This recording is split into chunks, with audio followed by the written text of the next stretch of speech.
What's going on, everybody? Welcome back to another day, another episode of the Daily Grind. I'm your host, 30NSG, and on today's show, we got a couple articles. We had an article yesterday from Forbes, Paul Tassi, talking about PlayStation is HBO, Microsoft is Netflix, and Nintendo is Disney, says ex-Sony executive. So we'll talk about that article.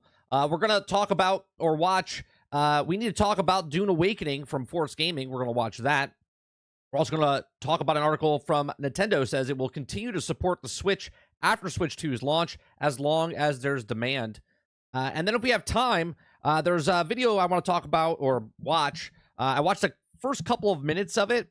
It was from Kind of Funny Games. It was the panel talking about Mike on the panel was talking about how he's lost as an Xbox guy. And then where should he go? Should he go to Steam? Should he go to a different? Should he even get into the next ecosystem of Xbox? And then Greg chimes in later talking about PlayStation and whatnot. So we'll talk about that as well. If you guys like what I do here, we do this Monday through Thursday from 10 o'clock in the morning till noon Eastern. We just cover news stories, have conversations. If you like that, hit that like button, hit that subscribe button. If you'd like to go above and beyond that, become a member as little as $5. What's going on, Ward? What's going on, Horseman? Salty, what's going on? Eclipse, Kylo, Noob, Drummond, Hilly, Argus, good morning. Drummond says, good morning, 30. I hope you have a great day today. Interesting topics you have listed for today. We just pull stuff. You know, you guys submit stuff all the time in our Discord. Anyone can submit. So if you're watching or listening over on X, or if you're here over on YouTube, if you want to become part of the community, you can just join our Discord for free. There's a couple tabs open for you guys, like general chat, general gaming talk chat. You can submit stories. If you want to go above and beyond that, you become a member and you can unlock other different rooms and talk about different topics and whatnot. Let's see. Eclipse says, I would say go to PC because you keep most of your Xbox library and your own PC. Yeah, it was interesting that he was talking about it. Crowd says, I just watched the Fantastic Four trailer and I have to say I'm torn on how I feel about the thing. About the thing or the thing? I watched it as well, and I have to say, don't take my personal opinion in any way, shape, or form as like the almighty thing. But I looked at it and I was underwhelmed.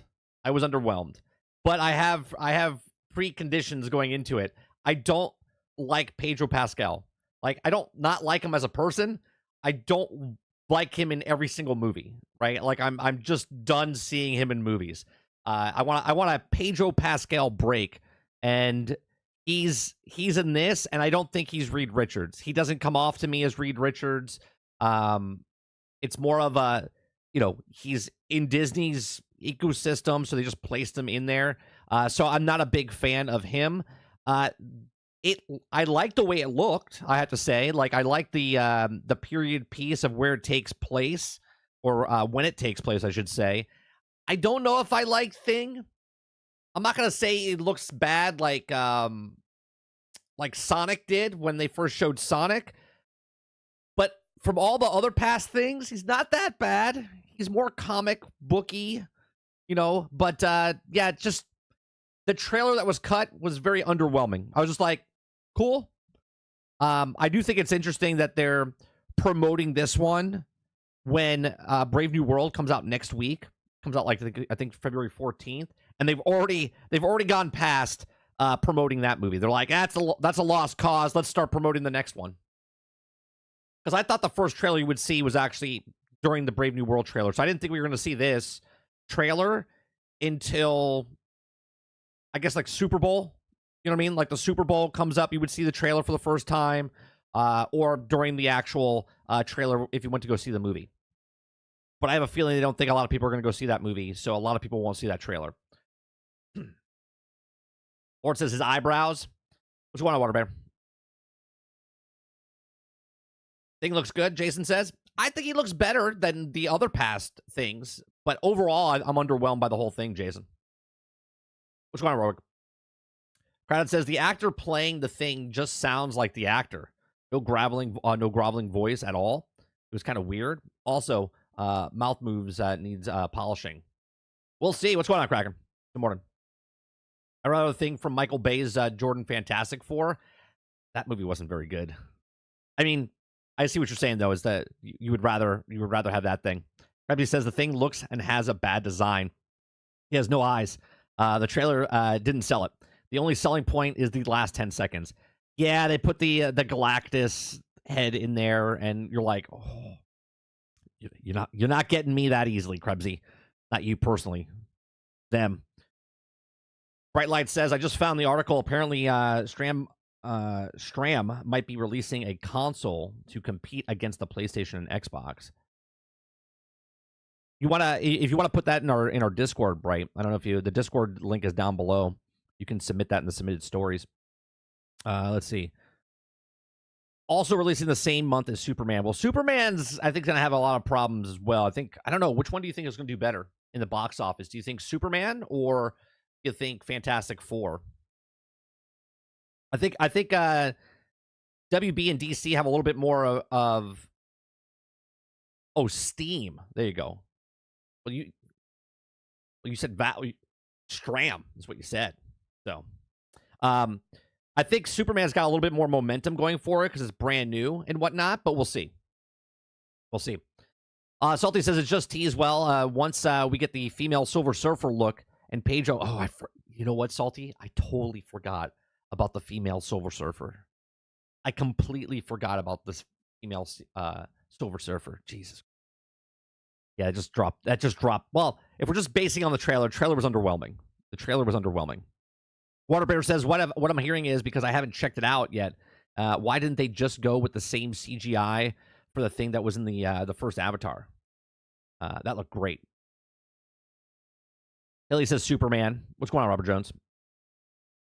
Salty says Superman will do better, I'm sure. Yeah, I feel like it's got way more momentum behind it. People are excited to see like the new Superman and what James Gunn's got going on with his vision, right? This is like the main movie starting it off. So like in this example, James Gunn's Superman is the Iron Man back in 2008 for Marvel, right? Supposedly. That's like attempt number 2 anyway. But that's what it is. This could be the Iron Man starting it off for the DC universe going forward. But we'll see. Let's see. What else you guys saying? They're going to turn Silver Surfer non-binary? Well, she's a girl right now. At least that's what they said. Eclipses, I feel like I will be watching the trailer for The Incredibles. Yeah, a little bit. Yeah, just the trailer, the way they cut it and stuff, I get it. It's the introduction to them. They're laying the foundation of what they want to, like, say. Like, it's about family. I thought Vin Diesel was going to show up in the trailer. It's about family. It's about family. All right, let's start off with the first news story here.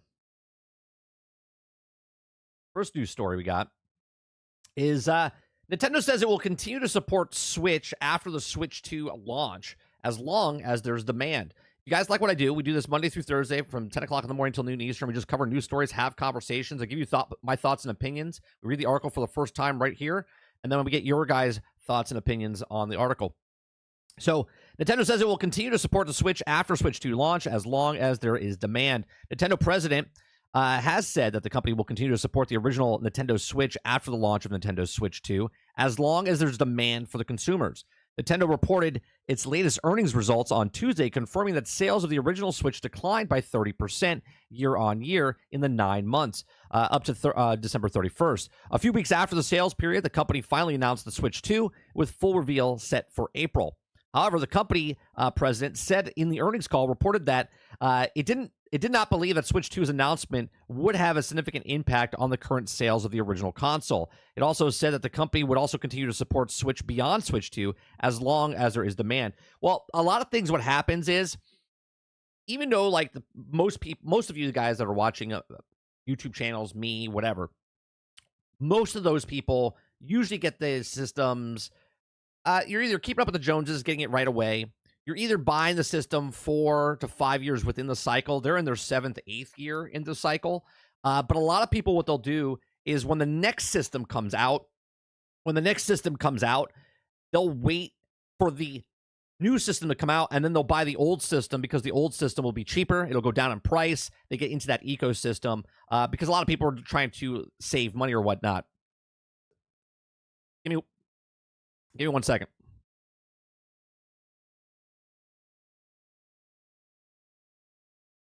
Give me 1 second. I'm gonna take a quick break. My wife just got back from the doctor's appointment. Give me 1 second.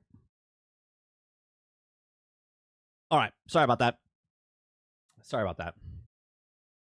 Roadkill says, what the fuck is going on, gaming community? $5 super chat. Appreciate that. Thank you very much. Yeah, my wife just got back from the doctor. Little segue here.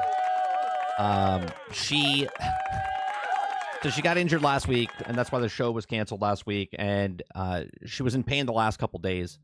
And I was like, there's something wrong. They x-rayed the wrong thing because you went into a walk-in clinic, right? She said it was her ankle. And then after the fact, it's like her foot. And she's like, it still hurts. I go, it's black and blue. It's broke. And she's like, no, it's not. No, it's not. And then sure enough, she just got back from a different doctor. And the people at the other place x-rayed the wrong thing. And so she's got 3 small breaks in her foot. So now she's at this boot. So she's out for 6 weeks. So she's a little upset right now. A little upset now. So sorry. All right, going back to Nintendo. Talk about Nintendo. So the Switch is now approaching 8 years old. And although the hardware sales are declining, it's still enjoying unprecedented demand for the console at this point of its life cycle. Okay. Nintendo confirmed on Tuesday that the Switch sold 4.82 million units over the holiday season, and for a total of 9.54 million since April 1st of 2024. 150.86 million life to date. The Switch has cleared 154 million with the Nintendo DS, and at least 160 million PlayStation 2s have become the best-selling console in the history. Nintendo Switch 2 will be the backwards compatible with the original Nintendo Switch software. And Nintendo has confirmed what the analysts have speculated could boost the new console's launch sales. Okay, so the CEO of Tokyo-based game industry, Games told VGC that Nintendo Switch 2 cannot come soon enough, and the question that what games can company would use to fill the gap until launch. Currently, Nintendo's confirmed Switch release schedule includes only upcoming Xenoblade Remaster with Metro Prime 4, Beyond Pokemon Legends Z, and pegboard at 2025 release window. It also says it is now much clearer how Nintendo overestimated the life that is still left in the Switch at the start of the fiscal year, and Nintendo has now revisited the hardware sales forecast 2 times, and I expect them to miss even the lowered forecast. Well, look, even the last system to pass 150 million units, if I'm not mistaken, right, besides the Switch, doing it this last year in 2024, I think was the Nintendo DS, which was like 2004. And before that, it was the PlayStation 2, which I think is, 99, 2000, something along those lines. So, like, more and more game consoles are selling less, okay? Nintendo is the highest as of right now for the newest system. It's been out for 8 years. PlayStation 5 is on pace or just below pace of what PlayStation 2 or PlayStation 4, I'm sorry, with the PlayStation 4. And even then, that is still like 122 million units. So less and less people are buying consoles. Nintendo's coming out with the Nintendo Switch 2, and they need it to at least support, which is backwards compatible with the old Nintendo Switch, with the new Nintendo Switch. So going forward, it'll be interesting to see if I don't think the Switch 2 is not going to be the sales of like the Wii U, obviously, but I do think it's a little weird because we don't know the actual power of the Nintendo Switch 2 yet.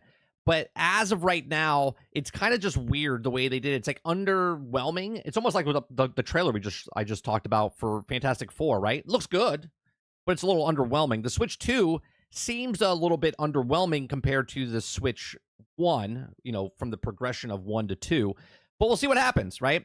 It says, I'm not sure why they thought they would sell 14 million units in the fiscal year with very, very dry software sales. Switch 2 cannot come soon enough, and I hope the time is not scheduled for the fall, like not too few of people. So Again, less people are buying PlayStations. Less people are buying Nintendo Switches. It's coming to its saturation point. That saturation point usually around 120 million. This one got up to 150 million, which is the first system to do it in 20 plus years. Everything else, obviously, Xbox sales are down with their hardware sales as well. Even the Steam Deck, which is super popular. Okay, super popular, but it's only got like I think 3.5 to 4 million sales total. Just not enough people are buying consoles. There's way more things to play off of. Everyone owns a $1,200 cell phone. You know what I mean? And those play games. And then there's the handhelds that play games. And there's the consoles. And there's the streaming services. Then there's there's just so much for people to play and buy. And less people are buying actual hardware consoles in this day and age. Let me know what you think about the Nintendo Switch 2.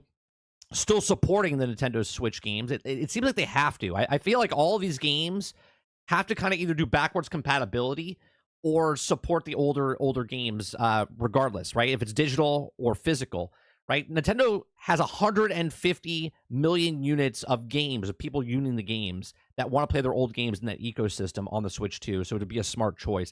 PlayStation, same thing, right? When they come out the PlayStation 6, they better hope that it's not all digital and it goes to physical and digital so people can get their back catalogs as well if they bought the physical discs. And Xbox is already in that problem where a lot of people own the physical discs. They have the S, they have to rebuy it, or they play their old games, but it has to be on the service. If it's on Game Pass, if it's on the digital library.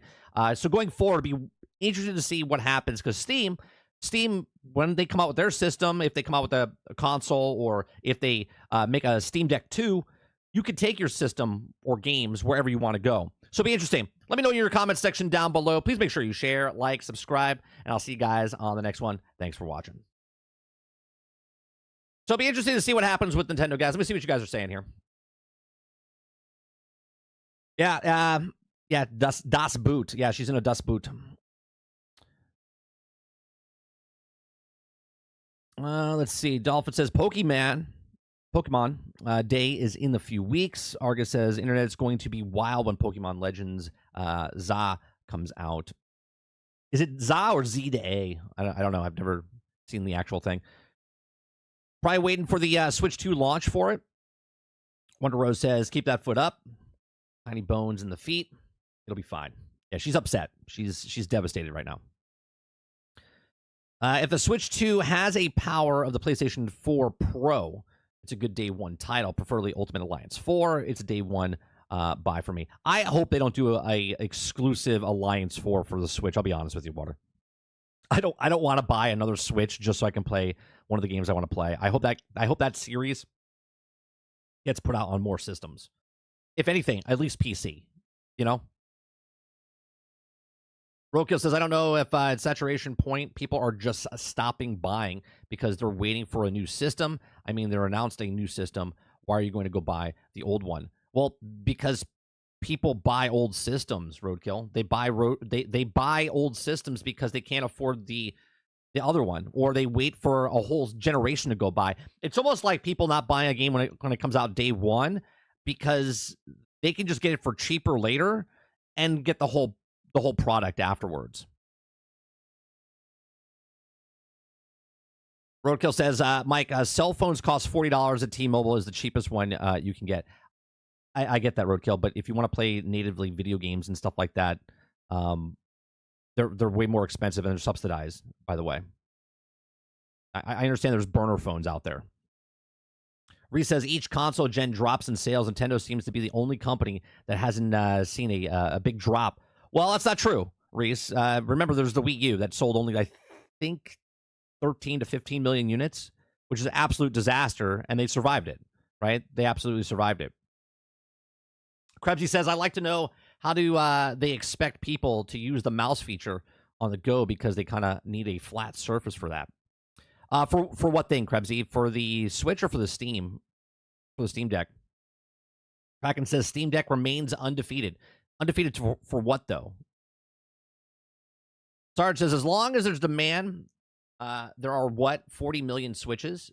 No, there's 150 million Switches. 150 million Switches out there, Sarge. Hilly says, I might get a Steam Deck. Not going to get a Switch or anything Nintendo's spit out. X Factor says, I want Ultimate Alliance 4, but a different developer. I want it on multiple platforms, Factor. I'm okay with the developer. I want it on different platforms. Kraken says, 30, have you seen the rumors of the new Steam console? Would you consider buying? I'm not a big mobile guy. Like, I put my phone onto the backbone when I travel and stuff like that. If I don't travel a lot. So when I do travel the twice a year that I leave or go out of state or go out of town, I don't think it's worth it to me, and I don't think I would play it more at the house. Like, if I'm at home, minimum screen I'm playing on is a 27-inch, right? That's the lowest, right? Higher end, 50-inch, or I play it on the the 120-inch projector or whatnot, right? I don't want to play on a small device. If I was a person that traveled, if I still traveled for business and I was traveling like I did in the film industry, 100% I would pick it up. 100% I would pick up a Steam Deck, but I don't do that. So for me personally, I'm not that candidate. I'm not that consumer that's going to get the Steam Deck. Now, if Steam came out with a console, like a home console, maybe. But even then, I have a computer I sit in front of, and with my particular situation, because I do this, I'm mostly in my office all the time. So if it's on a computer screen or if it's on my television set, they're about 10 feet away from each other. And I have a couch over here. You know what I mean? So I can just move my television set and play. So I don't know if I'm the person for that. Kylo says, I bought the 3DS not even a year ago when they stopped supporting it. Got it the cheaper, and now it's jailbroken. I can play 3DS games I want. Salty says, I never had a handheld, never want one. I have zero interest in the Switch or any handheld. I like to see my games big on my screens. Exactly, Salty. I mean, obviously, I'll play if I have to, if I was traveling, but I'm not now. So, Waterbear says, Wii U was what the fuck moment for Nintendo. I was one of those unfortunate souls that bought one. I only remember the Zombie U. Yeah, that was the big one where you had the inventory screen. Kevin says, for the Switch, the Joy-Cons is rumored to have a optical sensor. It's like a mouse. I don't see how that we can also use it in the car or train, etc. I don't know. It'll be interesting to see how that works. I can't comment on it because I don't understand how it would work until they show it off. Kraken says, oh no, the full console. They're looking to compete with Xbox and PlayStation. If it's a console, maybe. I mean, here's the thing. The only reason I would need a console for them is I have a PC. I can play their games on Steam on my PC. So why would I buy a box where I can play it on a couch? Again, in my specific situation, Kraken, it's not worth me getting a Steam console when I have a PC. Chris says the companies that are more for digital system to be Western companies, mainly Japanese devs, and are including full games in disc. Sean Layden thinks PlayStation 6 won't be all digital because of the PlayStation infrastructure. Yeah, I don't think it should be all digital, Chris. And I've said this in the past. I think they always should have at least a disk drive in them, because obviously they'll sell it separately because those people that want to buy it will buy it and they can make extra money off of it. But I don't think they should ever get rid of the disk drive. One, because you have such an ecosystem. Again, how stupid would it be, right, if Nintendo decided that the Switch 2 didn't take the old cards? You have 150 million people that love your system, and then the Switch 2 comes out and it didn't have that little where you could take your discs and put them in. It'd be so stupid. So stupid, right? In this day and age, right, if we're back in the 90s, you'd be like, oh, no, that's the way it was. But now, because of technology has shifted and changed, you have to be able to do the backwards compatibility. Otherwise, you're going to burn the bridge of a lot of people that gave their money, and they're like, I supported you last time, and now you're not gonna let me have my other games on the older system. So it'd be interesting to see what happens with the new PlayStation, the new Xbox, and stuff like that. Let's see. Paul says, I don't get a stream. I don't get the Steam console. It's going to have all the issues of PC gaming and none of the advantages. Yeah, I don't. It makes no sense. People that own a PC, totally get it, Paul. Like, if you don't own a PC for gaming and they're trying to get into that market and they price it correctly, it's around $300-400, and they want to get into that market where they're doing hard, consoles and getting people to play the Steam games on console. totally worth it. For people that already have a PC, keep up with the Joneses would keep up with it and buy one. But other than that, I think everybody else that owns a PC, why would you buy a console where you can get the better graphics card, update your PC, and continue playing on your PC?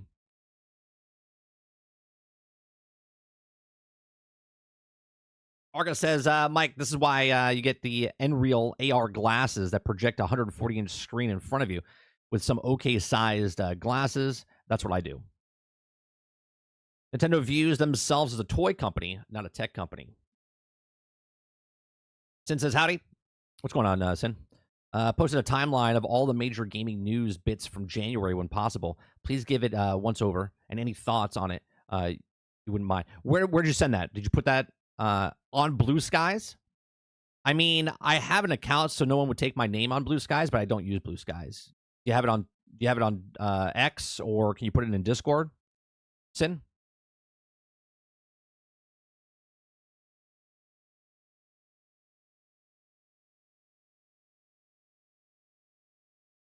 All right.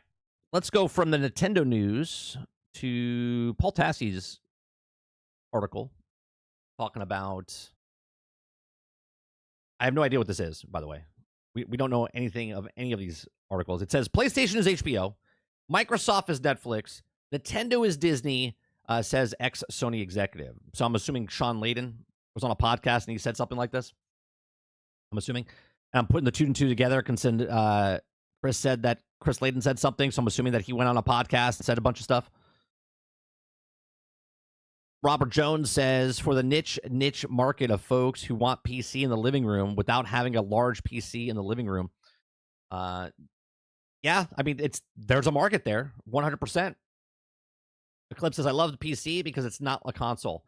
Something to mess up, I can fix it. I usually know how to do it and why I love PC gaming. Yeah, a lot of people on the opposite side, Eclipse, they don't want to mess with any of that stuff, right? I'm somewhere in the middle. I like PC, but I don't like I don't like to mess with it and stuff like that. And when something goes wrong with it, I'm like, ugh, it's a pain in the ass. Roadkill says, I think people are going to be real upset because they got their hopes set on the Xbox with Steam on it. And I don't think that's happening. I'd be very surprised if it didn't. Roadkill. I don't think they're getting their hopes up, but I would be very very surprised if they didn't team up and do something. Right? In my head, just quick overview. The rumors of Steam making a console and the rumors of Xbox making a handheld, I think kind of they're working together in some way, shape, or form, because Xbox doesn't really care mostly about the hardware. Again, this is just my thoughts straight up, just as we put them together here. Okay. And Steam is so successful. Why would they get in the hardware business? I mean, with the Steam Deck, and again, Steam Deck's only sold about 3.5 to 4 million units, which is nothing to shake at. I'm just saying, if you look at the larger, full, console stuff, right here, let me bring up the best consoles of all time. Right, we do this at least once every 6 months. Okay, if you look at the PlayStation, right, 2000 is when it came out 25 years ago, and it's at 160 million units. Okay, the Nintendo DS came out in 2004, 21 years ago, 154 million units. Switch came out in 2017, okay, which is 8 years old. Okay, 150 million. And it just surpassed 150 million. No other company has gotten past 120 million units.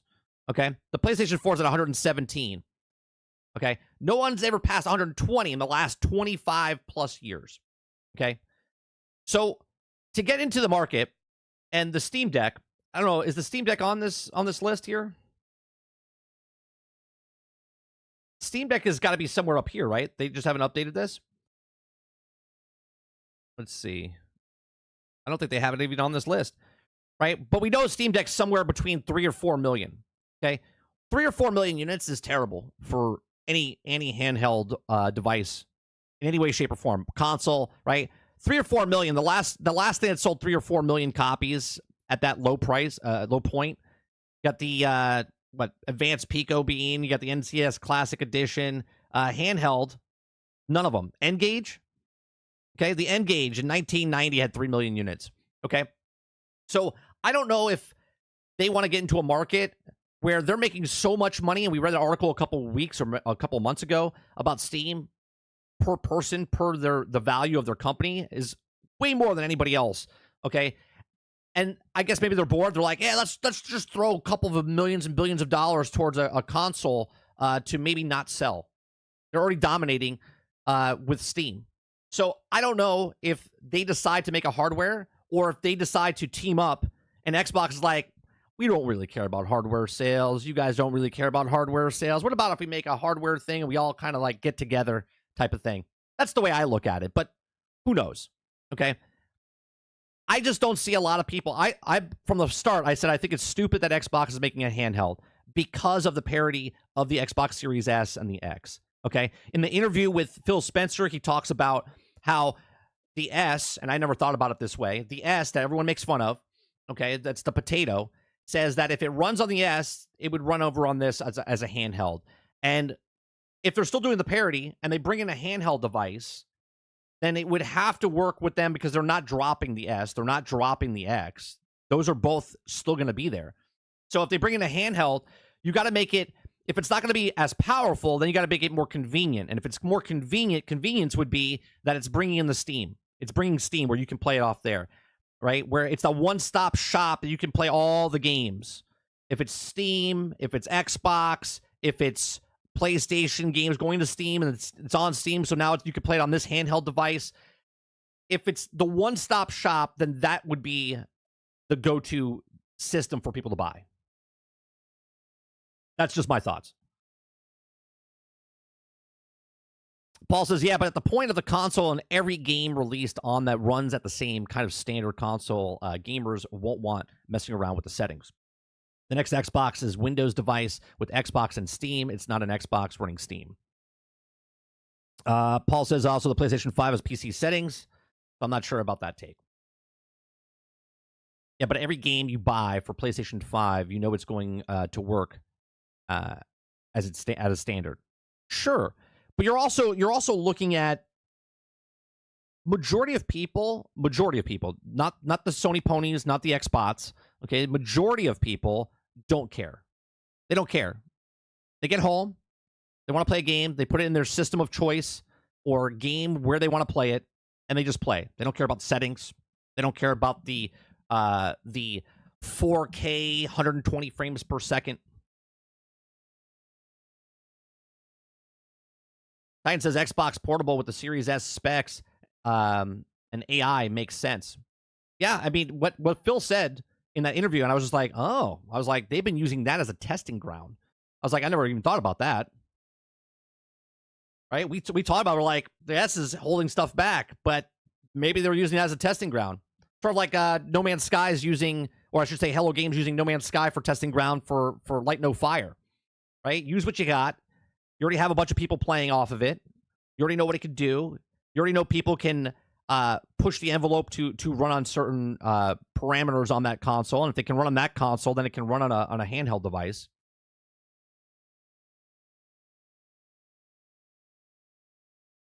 It says you get power by introducing DLSS type tech into portables. Then also the game can run lower graphics. That's the upscale to get up to X standards. We all know the S is holding the X back. Sure, but that's from a consumer standpoint, right, Water? And if you remember, I believe the Xbox Series X is sold less than the S. So less people are being affected by the X being held back because of the S than the people playing on the S. I placed the timeline as a series of replies to Twitter posts of your podcast. Okay. You posted that in or on Twitter, you posted it.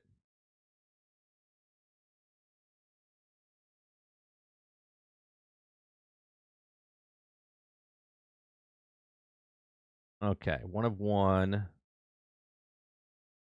Okay, replying to 2025 gaming news roundup. And what is this for now?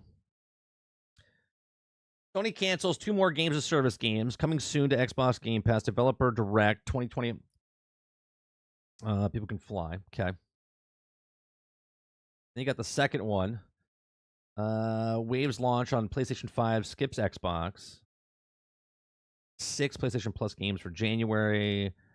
Somebody announces Helldivers movie. What is this? What is this for, Sin? I'm confused. Why you're giving me a timeline of what's happening so far?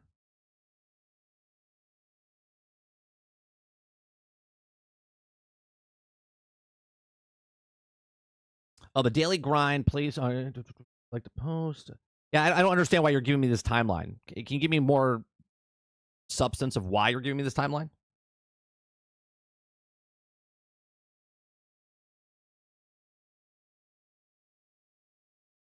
All right, so let's go to here. Why you explain that to me? Let's go to PlayStation. Is HBO's Microsoft, is Netflix, and Nintendo is Disney, says ex-Sony executive. If you guys like what I do this, we do this Monday through Thursday from 10 o'clock in the morning until noon Eastern. We just cover news stories, have conversations. If you like it, hit that like button, hit the subscribe button. If you'd like to go above and beyond, become a member as little as $5. So Adam Boyes, VP of the third-party relations of PlayStation from 2012 to 2016, was the co-star of Infamous, and this is also how you share games on PlayStation. A video that targeted Microsoft's new Xbox One disc rights policy that's also plummeted into ultimately removing.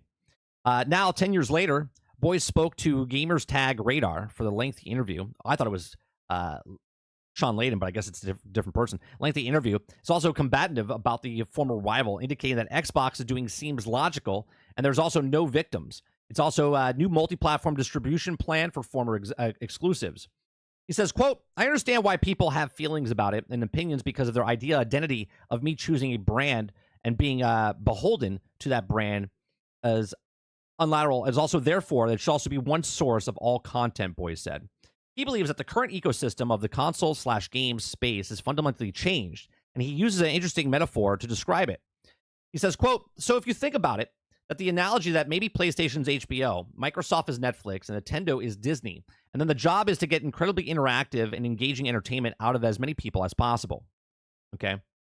The metaphor doesn't quite work out as well, all three of these, and streaming service, and Netflix is not giving that content to other places. But I get what he's saying. HBO is known for producing high-quality original series, and the air is on the service. I would say that, right?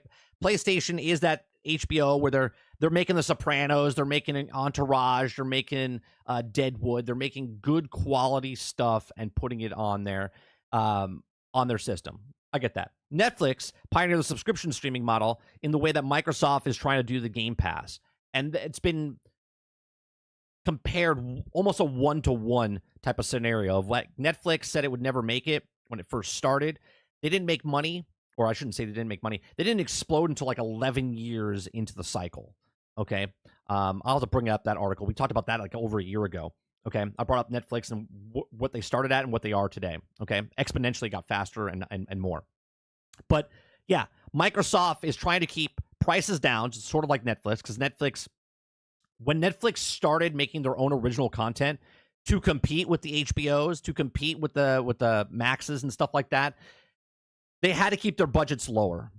But because they were producing their own stuff, first party, the subscription model went up dramatically, right? With like Orange is the New Black. I forget a lot of shows that came out back then, right? But it skyrocketed up, even though Stranger Things, stuff like that, okay? It says Nintendo being Disney is kind of an obvious comparison with this mass family appeal, okay? He says the one thing he does admit is that all Microsoft's software strategy makes sense in a lot of ways. There's probably going to be a lot of obvious challenges to continue to make the case for the hardware, where we have to see the sales drop every time new numbers are revealed.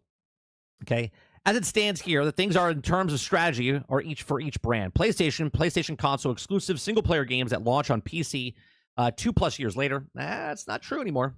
Was it 15 months? 15 months right now. Multiple games that launch same day on PC. Few on Xbox to come, like Marathon.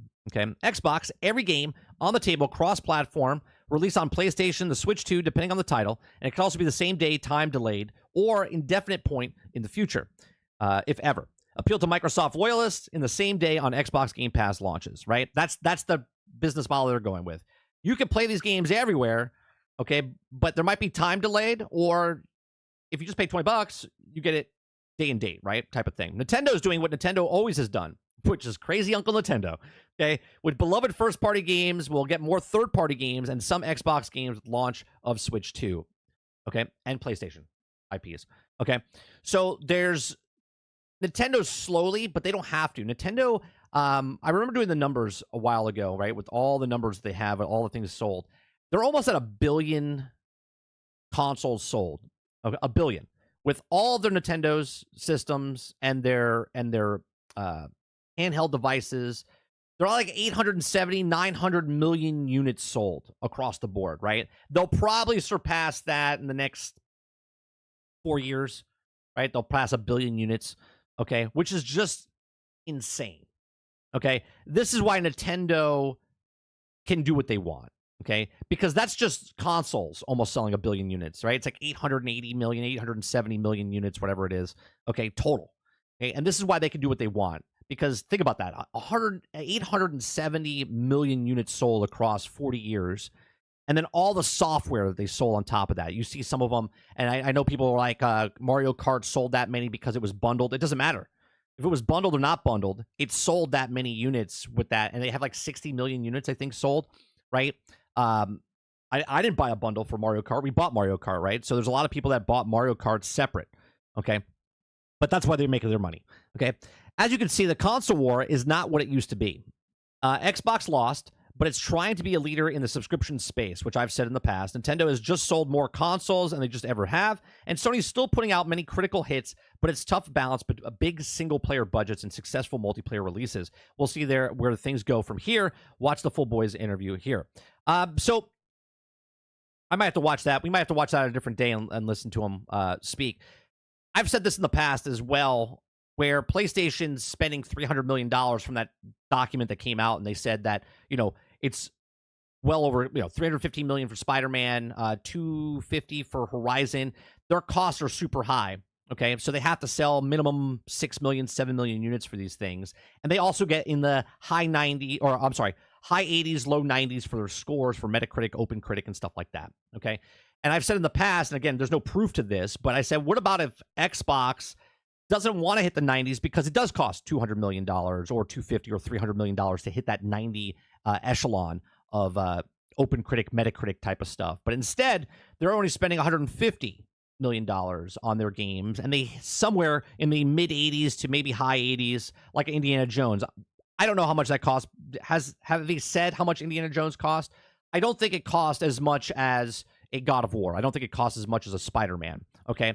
But the turnaround is, regardless of if it's as good or not, is that an 85 to an 89, right, sells 4 million units, and it didn't cost them $300 million to make. So they can sell 3 to 4 million units and be profitable or shoot past what their goal was. Where if you spend $300 million, $350 million, $400 million for a video game, then you have to sell way more. Well, if they can get, and I've talked about this in the past of Game Pass, I think what did I say? For every 3 people that play like Starfield, basically that is the price. Yeah, it's like $60, right? $60 to $70. So it's like 3 people counts as like 1 sale for that month, okay, for the game sale of Starfield. So if they had 10 million people play it, that's equivalent to like 3.5 million copies sold for that, plus the additional 3 million that Starfield sold, just people buying it on PC. So that total, it's like 6 million, 7 million in revenue, in money, about 7 million units sold. Okay. Well, if the game didn't cost $300 million and they only needed to sell 3 million copies, well, that's well profit, right, into their pockets. And we saw the stats of Game Pass is up. They're making more money. So it'll be interesting to see. Now, I did bring this up where Netflix, I don't know how much this has anything to do, but Netflix here, okay, this is what Netflix has done. How many subscribers does Netflix have? When they first started, they had 400,000, okay? In their first, what's Game Pass? 7 years? 2017 is when it came out. I think it's like summertime of 2017, right? 7 years, 8 years. So the first 8 years, 1, 2, 3, 4, 5, 6, 7, 8. All right, let's go to 2009. We'll even do that. Okay, 8 years. From 2001 to 2009, 8 years. They had 11.89 million subscribers for the first 8 years of Netflix, right? Then they started adding money where they started putting money into it to make original programming.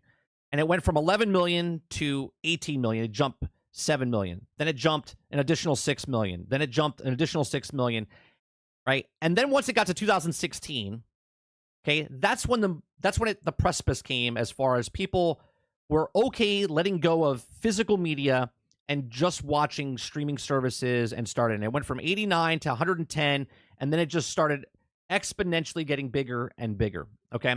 So if we're going to compare Game Pass to Netflix, then let's look at the chart here, okay? In the first 7-8 years of Game Pass, it's stayed pretty leveled, right? It's around 25 to 30 million people getting Game Pass, and that changes all the time. So they're around here, okay? They're at like year 11 of Netflix, and they have like another 5 years to get to 110, right? So 1, 2, 3, 4, 5. 5 years for Netflix got them from 30 million to 110 million. Now, I'm not saying that Game Pass can do the exact same thing, but what I'm saying is it is possible that if Game Pass is Netflix of video games, and it took that long, right? It took 16 years to get to that number of 100 million subscribers. Well, it's a different landscape from 2001, okay, to 2025. Exponentially, this gets faster and faster. More people adopt or adapt to what technology is. And when the industry shifts and changes and starts to show you that they're going cloud, they're going digital, they're going these ways, more people, especially if prices, in the last conversation that we had the last couple of weeks, if GTA comes out and is a $100 game and everybody else starts to say, well, they charge $100, we're going to charge $100, that is going to make this number for Game Pass. Now, these are Netflix numbers, by the way. These are not Game Pass numbers. These are Netflix numbers. But that will bring people into the streaming services faster, right, and more rapid, okay, exponentially getting more subscribers, not just for Game Pass, for all services like an Ubisoft Plus, like an EA Play, like all of these other kind of services, okay? So that's what I think. That's potential, and this is where I would think Xbox is looking at Netflix going, well, we want to get to 100 million units by, 100 million subscribers by, what did they say, 2030 or whatever it is. So they have 5 more years, and we don't know their number right now. People think it's like around 32, 35 million or whatever, maybe 40. So we'll see what happens there. Okay. So yeah, these are my thoughts. Let me know yours in the comment section down below. Let me know in the live chat, what do you think about Sony being HBO and Microsoft being Netflix and Nintendo being Disney? Please make sure you share, like, subscribe if you like what I do here. Check out some of our other videos. Thanks for watching. Waterbear says, I just don't understand why you would release a more powerful console on X only to make games that have to be fully compatible with the S. It's like coming out with the current gen console, but not. Well, they used to make different. Why come out with different computers, Water? Why come out with a i5 and an i7, an i3 when you see what I'm saying? It's the same exact thing. Different price points. Different price points for people. People that can't afford an i7 are going to buy an i5. People that can't afford an i5 will buy an i3. No chance they'll enforce parity with handheld. No, I didn't say they were going to force parity, but what I said was because of their systems, Jones, they would have to make sure it runs on the minimum specs, right? Just like computers, there's a minimum requirement and there's a recommended requirement. Eclipse says, yeah, console actually made me move to PC gaming because both my PlayStation and Xbox 360 got yellow light of death and then the red ring of death like 3 times. And my PC might mess up, but I can fix it myself. I totally get it. That's why people like to work on old cars instead of the new cars. Krebsy says, 30 obviously didn't cover any news during January.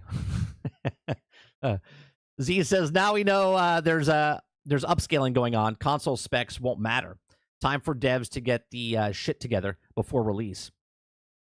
Krebsy says, what do you mean console specs don't matter? The stronger the base console can render something, the higher the upscaler can get that thing. Argus says, I saw someone say that PlayStation 5 has PC settings. What What makes you say that? And when they say PC settings, we meant the extensive in-game settings that far extended past the console version of the games that are specific to PC and console versions of the games do not offer, including on the PlayStation 5. Sin says to get all the bits lined up by the date and see if just how of a roller coaster of the events happen to close to each other, and that it's just 1 month worth of paints a broader picture. Yeah, I get that, Sin, but what I'm asking is, why do I need that? I know what's happened. We literally cover it 4 days a week. Waterbear says, I know Ghost of Tsushima made almost $700 million for them. Is that including with PC, or is that just for PlayStation, Water? I ask. I don't know.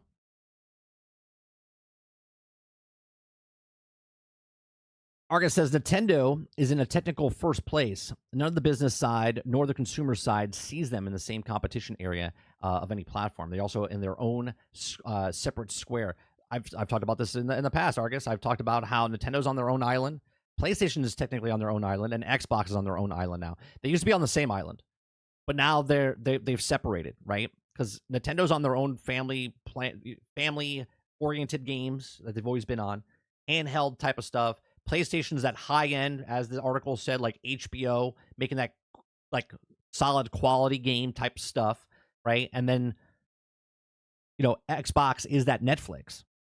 They're all on their separate islands. DD Frank says that's changing this gen. Reese says interesting that almost all of their big name sequels have underperformed versus the first games. He says the first Game Pass, yes, Game Pass and Netflix might have the same growth, but there's also caveats. Netflix released when people weren't suspecting to sub services. Game Pass had COVID growth. Game Pass needs 40% a year over year to reach 100 million. Again, I'll bring up the chart, Rebsy. This has nothing to do, like, we're not even going to these years of COVID, right? From the 167 to 203. We're not even talking about this. We're just talking about the normal growth of the exception of the entertainment industry, right? Back here, we had Napster, Pirate Bay, and all the people downloading music and stuff in the music industry.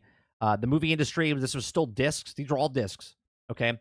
I think they got rid of disc or they started digital in 2007, if I'm not mistaken, okay? More people said that they're not going to, I want to own my DVDs. I want to go to the movies. I want to do all this stuff. That changed around 2015, 2016. That's for that part of entertainment, right? Yes, we consume our entertainment. We are watching movies. We are listening to music. But video games, okay, are behind. Video games have always been behind of the entertainment field of music and movies, television shows, by like 15 years, okay? So now we're getting to the point where now it's starting to close the gap between what movies were, what music was, and what video games are. And Game Pass started in 2017. Okay, digital stuff for movies and music started in 2000. Game Pass, sure, there was on live and stuff like that, but Game Pass started in 2017. People that adopted the digital format of stuff for film and music had 17 years to cope with it. People in video games, okay, when did Steam come out? Steam came out in what, 2012? Digital games, right? Even then, that's only 5 years. So technically we're about 12 years into the digital format of video games. But that was a niche community over on PC. Now it's a broader audience being fed because now the industry is changing into digital. So again, with all these caveats that you said, if game prices start to shoot up to $80, if they start to shoot up to $100, more people will go to Game Pass. More people will submit to PlayStation Plus. More people will go to Ubisoft Plus. More people will go to EA Play because that's the cheaper avenue for it.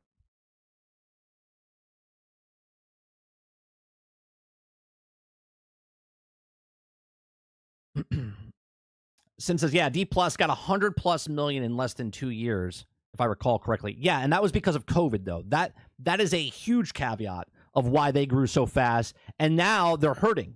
they're not profitable. They're trying to team up with Max and Hulu and all these other things because they can't keep. Why? Because their homegrown content sucks over on Disney. That's why Netflix is winning, right? Everybody says, yeah, Game Pass and Netflix might have the same growth, and you already read that one. Let's see. Market saturation is real. I doubt they make it to 100 million. You'll be surprised. I don't think there's saturation yet, Water. Again, there's a lot of stuff that has to happen. Right now, because there's other alternatives, it is what it is. So there might be a saturation point right now, but I don't think it's the full saturation. This is the plateau right now until they make their next play. Until the rest of the industry or rest of the consumer base adopts it and says, oh, what's this? Waterbear says, S on December 23, Ghost of Tsushima is a huge success compared to its cost. It cost $60 million, sold more than 7.5 million copies, and achieved revenues estimated of $397 million. Yeah, but $60 million to make. Right? $60 million. That's a big, big difference where it probably only had to sell 1 million copies and they would be happy. Right? It sold 7. That's a big difference between that and Spider-Man. Chris says Ghost of Tsushima leaked budget was $60 million. So they made good money. They made fucking great money. $60 million for that game and what it sold is like, remember that movie, My Big Fat Greek Wedding? It cost like $5 million or $10 million to make, and it came out and sold so much. It almost made, I think, almost $1 billion, or whatever the fuck it was. That's what developers want. They want games like Ghost of Tsushima that cost $60 million. They want that Godzilla -1 in the movies that cost $6 million and then went on to be a huge success, right? You want less $315 million games and more $60 million games.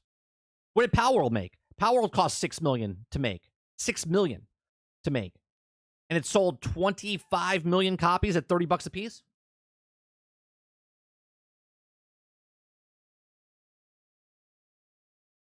FTC's said leaks said Game Pass target for 100 million was by 2027. Was that that was pre-COVID though, right? Those documents, Chris? Was that pre-COVID or during COVID? When those documents documented, was that their projection before or after? Team count in 2012, yeah. Like I said, what bloats the hell out of the budgets are extremely unnecessary amounts of employees and ridiculous marketing campaign for a single game. When the companies have less employees, they spend less. Reese, what's going on, Reese? $100 video games is just nuts.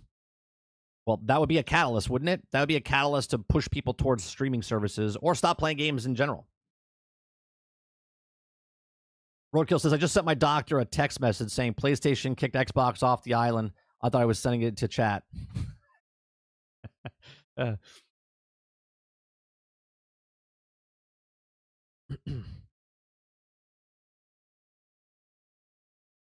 Let's see. That's funny. That's funny, Roadkill. Waterbear says, if they keep offering day one releases, the cost per month will go up. Well, of course. Well, the cost went up right now for Game Pass, Waterbear, because that is the saturation point. Right now on console, they're at their saturation point, so they charge it $20 a month. But PC Game Pass right now is at $12.99, right, for Game Pass. Now, once that hits its saturation point, they'll start raising that up. But they don't think it's going to hit the saturation point, hence why more people are going to get more towards that, which also would help if Steam, you guys said, if they come out with a console, that would just help them more. Altern says, Gam, Ghost of Tsushima only cost $60 million. That game's even better than some games that cost $200 million. Yeah, like Assassin's Creed Shadows. Altern.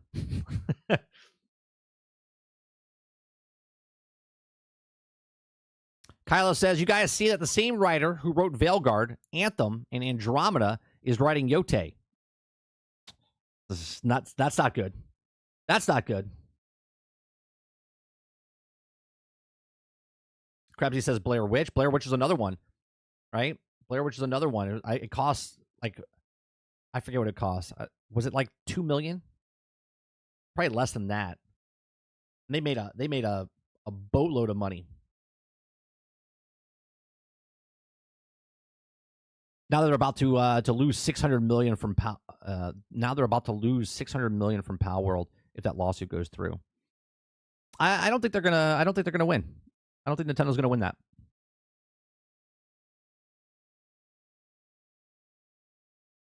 What's going on, Mo? Mo's Mobot here. Got his save chat in his phones, just popping them out. Come on, James. What'd you miss? We talked about a Forbes article about PlayStation being HBO, Xbox being Netflix, Nintendo being Disney, and then we also talked about Nintendo Switch 2 not dropping or not supporting Switch 1 as long as there's demand. So far is what we've done.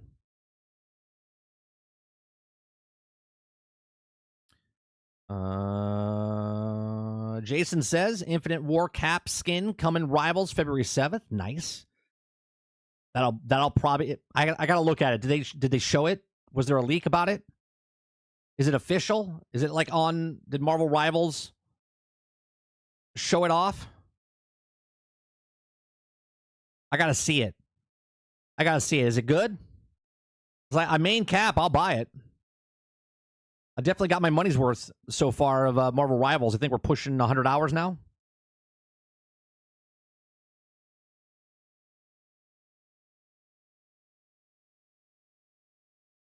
I don't see it.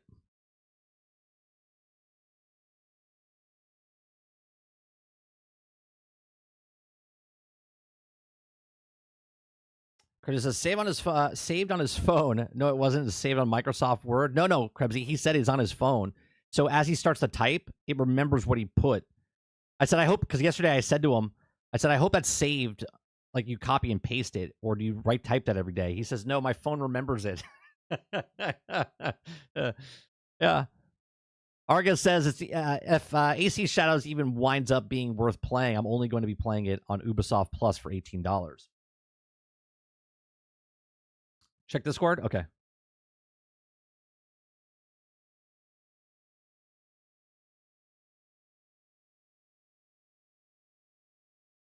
Oh, he's going the full that looks good. That looks good.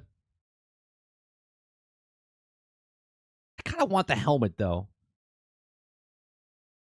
They should put an option, helmet on or off, right? I get it though. I get it. It looks good. Man, their style is like it's beautiful. I love it. I love the style that they've picked. I love it.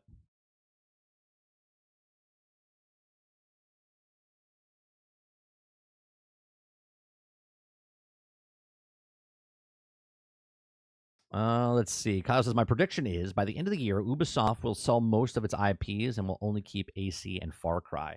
Who do you think they sell it to? Do you think they sell it to a bunch of different people, Kylo, or do you think they sell it to one major person?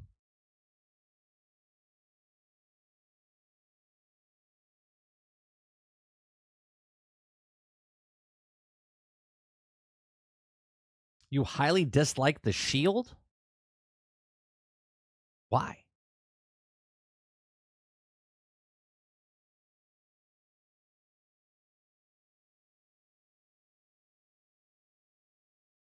Whoever they can.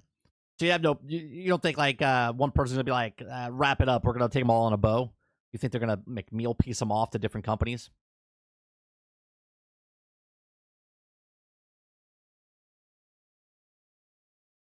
Oh, give him a normal shield, not this future tech nano shield abomination. The shield that he has in the game is not nanotech. Maybe the new one is, right? Or are you talking about in the movie, Krebsy?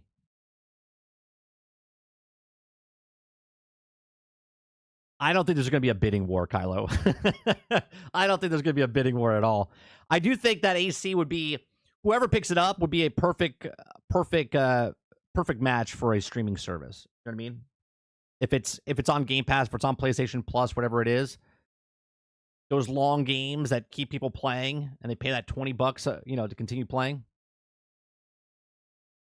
Chris says, Phil said during the FTC hearing during questioning, Phil said that he needs PC and cloud to gain substantial amount of subscribers by fiscal year 27.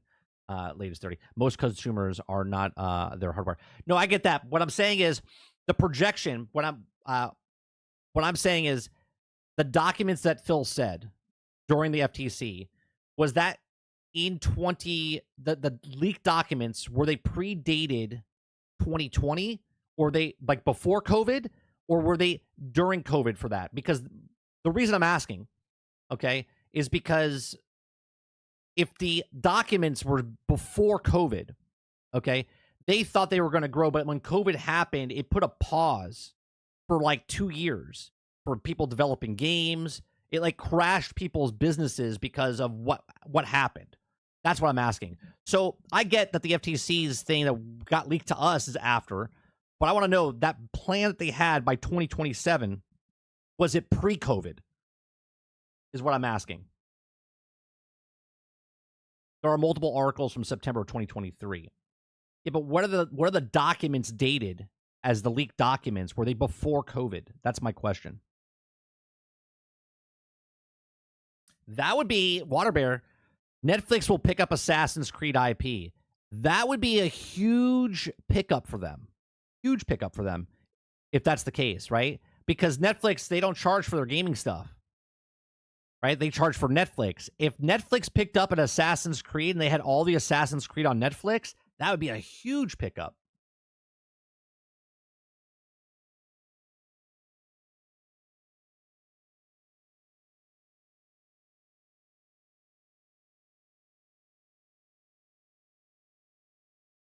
I forgot that was even this month. I think Valentine's Day before that.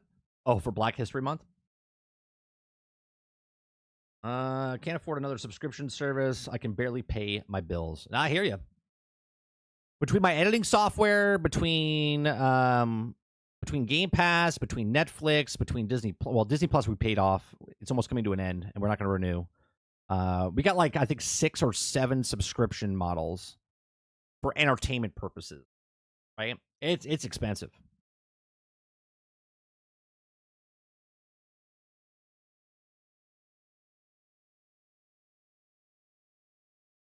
Game Pass benefited from COVID, giving it artificial growth. Again, that doesn't answer my question though, Krebsy. If the documents were before COVID, the projections of that wouldn't be included with the COVID projections. You know what I'm saying? That's not my statement. My statement is asking, were the documents before COVID? Was it pre-COVID when they said 2027 was their goal? Obviously, they're still missing it. But what I'm saying is, was it pre? Because I saw documents saying 2030 is when they thought they were going to hit 100 million. Oh, that's another subscription. YouTube. I pay monthly for YouTube as well for no ads, premium and stuff. He says Netflix isn't running any service, though, correct? They're just licensing games from other sources. How could they take over something like Assassin's Creed? No, they have their own studios, Z. Netflix has their own studios. They picked up a couple of different games, and they're putting them all just on Netflix. So if you buy Netflix, they're trying to get more people to come to Netflix, if that's because you're playing mobile games, video games, watching movies, whatever it is. So if they picked up an Assassin's Creed, right, they have studios. Not obviously going forward, just all the Assassin's Creeds would now be on Netflix. And to play them, you would have to pay for Netflix, right? That would be a good pickup for them. They're based on the subscription model. I'm pretty sure Netflix has multiple studios, if I'm not mistaken.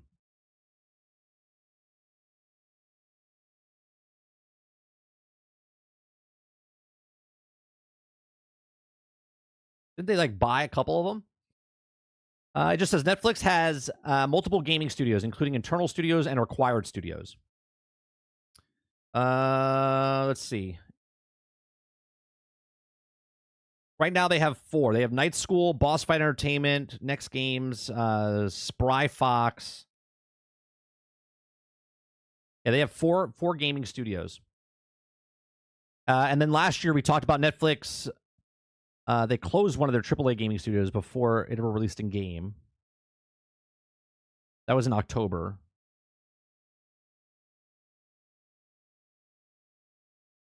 Yeah, Team Blue, they closed them down, I believe. I think that was the name. The lawyers referenced documents that even Phil gave his statement currently on the projections that was 2023 when Phil clarified the contents of the document. Phil didn't say their target had changed from when the projection slid was made. Phil could have said those documents were outdated, but said the opposite.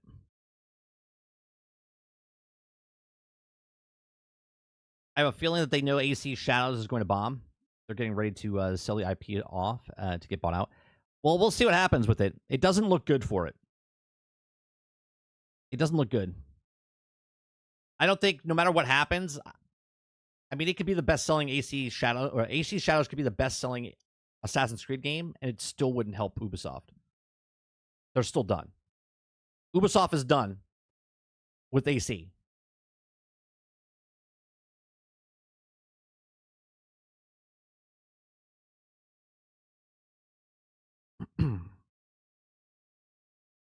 Let's see.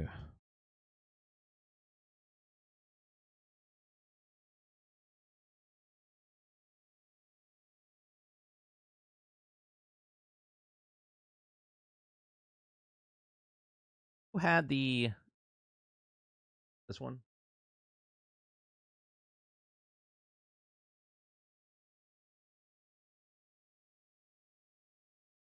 Yeah, sent in 2022.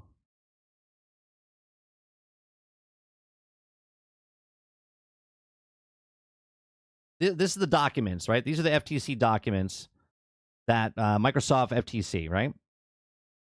This was on 5/2/2022. Roadmap to 2030.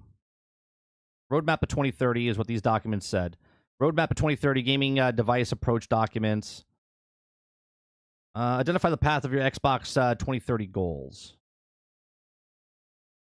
Inform to go forward program technology investment device growth for next 10 plus years. Game devices, path of 2030. Let's see. Xbox Game Pass Series launch. Games today. Cloud, console. Beyond, cloud, handheld, consoles. The path of leadership in gaming. Universal wireless controller, mid-console, Gen 10, cloud first, PC, console, Xbox Game Pass for consoles. So, yeah, no, this right here says completely something different than what you guys are saying, right? This right here is the 60 million mark, okay? 60 million mark. This is the 10-year plan going up to 2030, okay? These are the leaked documents from the FTC, and the projection right here, right? This is where we were, right? The Gen 10, right? This is fiscal year 2029, and this is fiscal year 2030, right? So this is where we are right now, fiscal year, right? This is 2023. So right now they're around, it looked like about 30 million, and this is for console gamers, Xbox Game Pass for consoles, and Xbox Game Pass Ultimate, okay? So this is at they're about 30 million at 2023, and by 2030, it looks like it's around 50, it's under 60. Maybe it's at 60. So I don't know from what they're projected here for the 10-year plan, not even 7-year plan, from fiscal year of 2023 to fiscal year 2030, doesn't say that they have to be to 100 million. Now, there's 100 million here with all platforms, meaning cloud, PC, and console with Game Pass, but Game Pass itself, based on these documents from the FTC, is not just Game Pass at 100 million, right? It's 100 million with all of these things.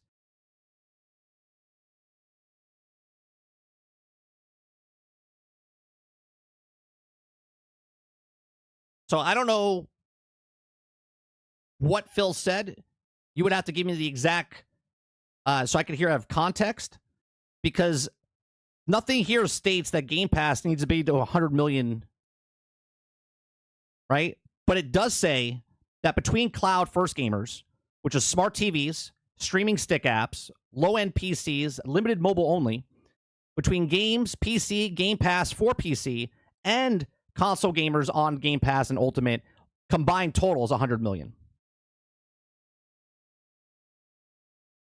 Which I think is possible because of the smart TVs, because of the stream sticks, right? And again, these were documents back then, and now we know that they've teamed up with Samsung, they've teamed up with LG, they teamed up with Fire Stick.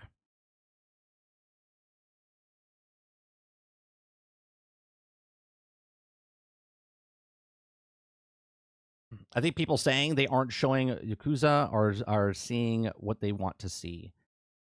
Well, I think the people you're talking about the Assassin's Creed marketing material. They literally took him off the thing, so they're trying to show you that he's not the main protagonist, or they're trying to hide that he's a protagonist at all.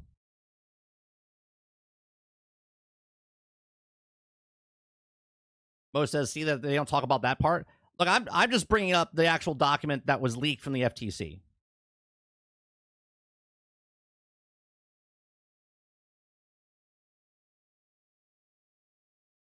Looks like 58 million on console, 20 million on PC, and the rest is cloud. Yeah, imagine that, huh? Cloud looks like it's about 25 million. Actually, more than that, because it's going below, so it's around like 75 mil up to 105. So yeah, about 25 mil.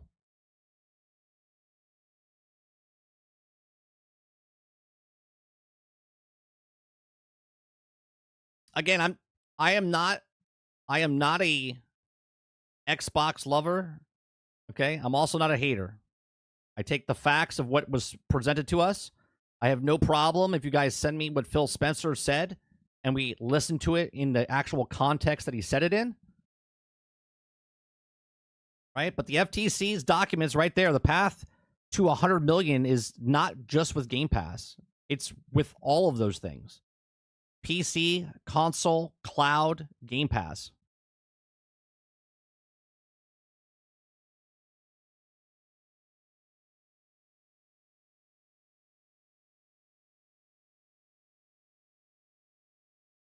I don't know why you subbed, Altern. I'll be honest.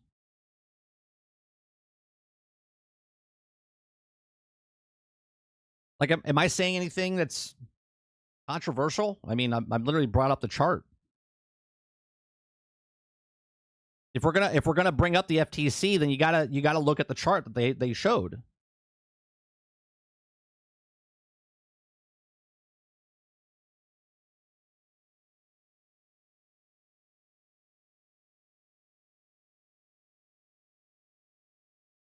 All right. The next thing we're going to talk about is we're going to watch a video from Force Gaming called "We Need to Talk About Dune Awakening."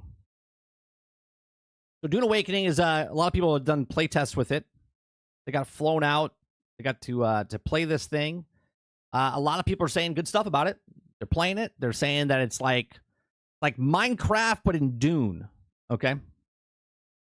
Chris says FTC to Phil. Do you agree with the chart that the numbers would have to be much larger, much sooner? Phil said that by fiscal year 26, 27, that he should be in the position or make different decisions. Here, I'll bring up the chart again. Right? I'll bring up the chart again. I mean, I don't know. Can I make this bigger? No, I fucked it up. 2027, right? I mean, I don't know what did he say? What's the exact words that Phil Spencer said?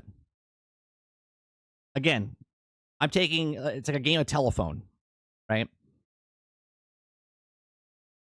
So by 2027, it looks like it's going to be around 75 million. Okay. 75 million. Again, if I launch a video today, Chris, and the first hour goes by and my video does this and it says it's projected to hit 1 million views. Okay. That is at that very moment. Okay. That's not how That's not how projections and stuff work. Projections are at that moment. Hey, if I get this many views at this time frame, then I'm projected to hit this many. Okay. And then they make a plan off of that. Okay. And then as the timeline continues, because time keeps moving, they have to adjust and make different changes, right? Because maybe they sold a lot of stuff in month one. Maybe a lot of people watched one of my videos in the first hour, but then didn't watch it in the next hour. And then it adjusts in time over. Right? Again, this was made in like 2022 of what they're at the marks now. And at these marks, what is projected by 2030. Okay. You can't hold what this person or what this chart says to a T, because obviously it changes by the minute, by the second. Like even Nintendo said they were going to sell 14 million copies of new consoles this last year, and they didn't sell that many.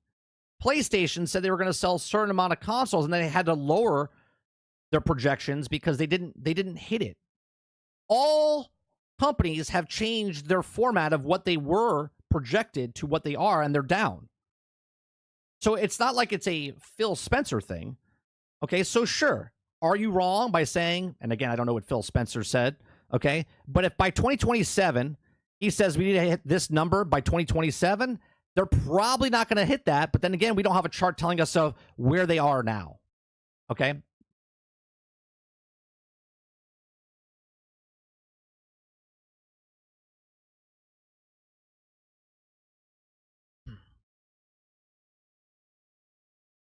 Clip says 30. Don't bring up evidence in console war debate. I mean, I'm not defending anything. I'm just saying what we're looking at.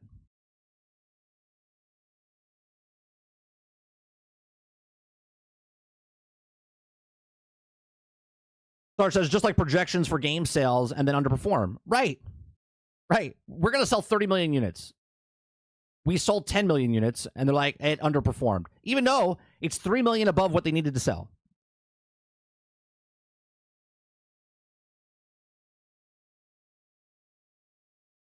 Technically, the audio is legal. Maybe you could find it.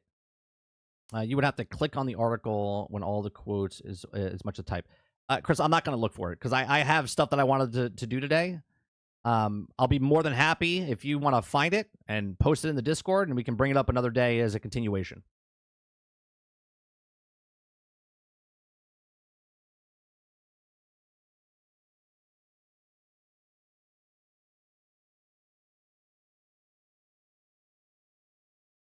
I'm not going to sit here and do the homework of. I mean, I brought up a chart, what the projections were to 2030, based off the FTC documents that were leaked.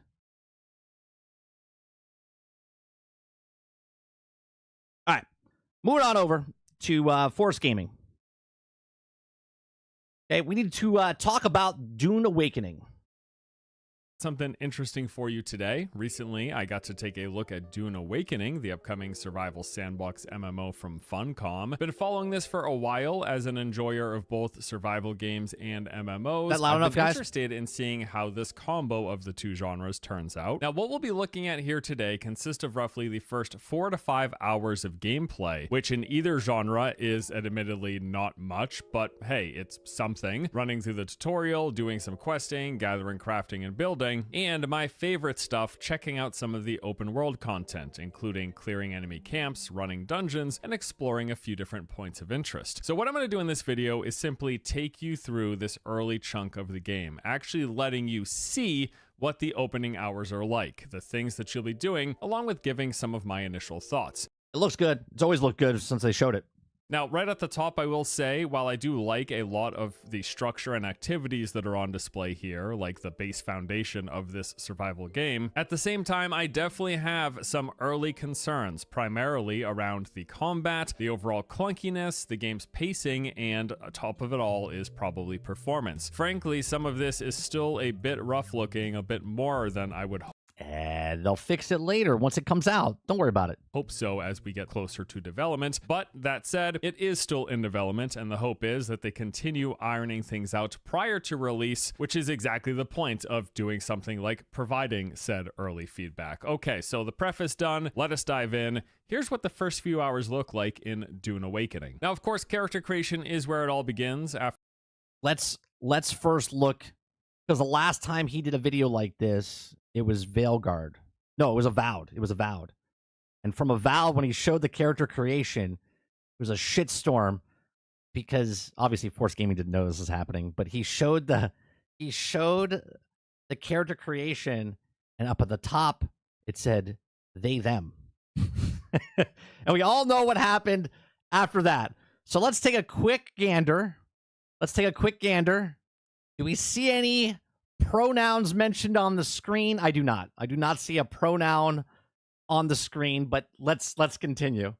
After picking a starter preset, you then get to tailor things however you please. They've got most of the expected sliders for body proportions, facial features, and then the coloring of everything. Really not much to say here, pretty straightforward stuff. The real choice begins when you start actually picking your backstory, where you were born, your caste, and your mentor, and this plays into more than just your character's history, coming with some gameplay related effects. Depending on what you pick, you'll unlock various dialogue traits, emotes, and your mentor choice will determine your starting class and skill. The Trooper is offensive and demolition with the Shigawire cable, which is basically a grapple hook. The Mentat is your recon and strategy class with a Water Bear says it's at the top right, at the very, very top in small print.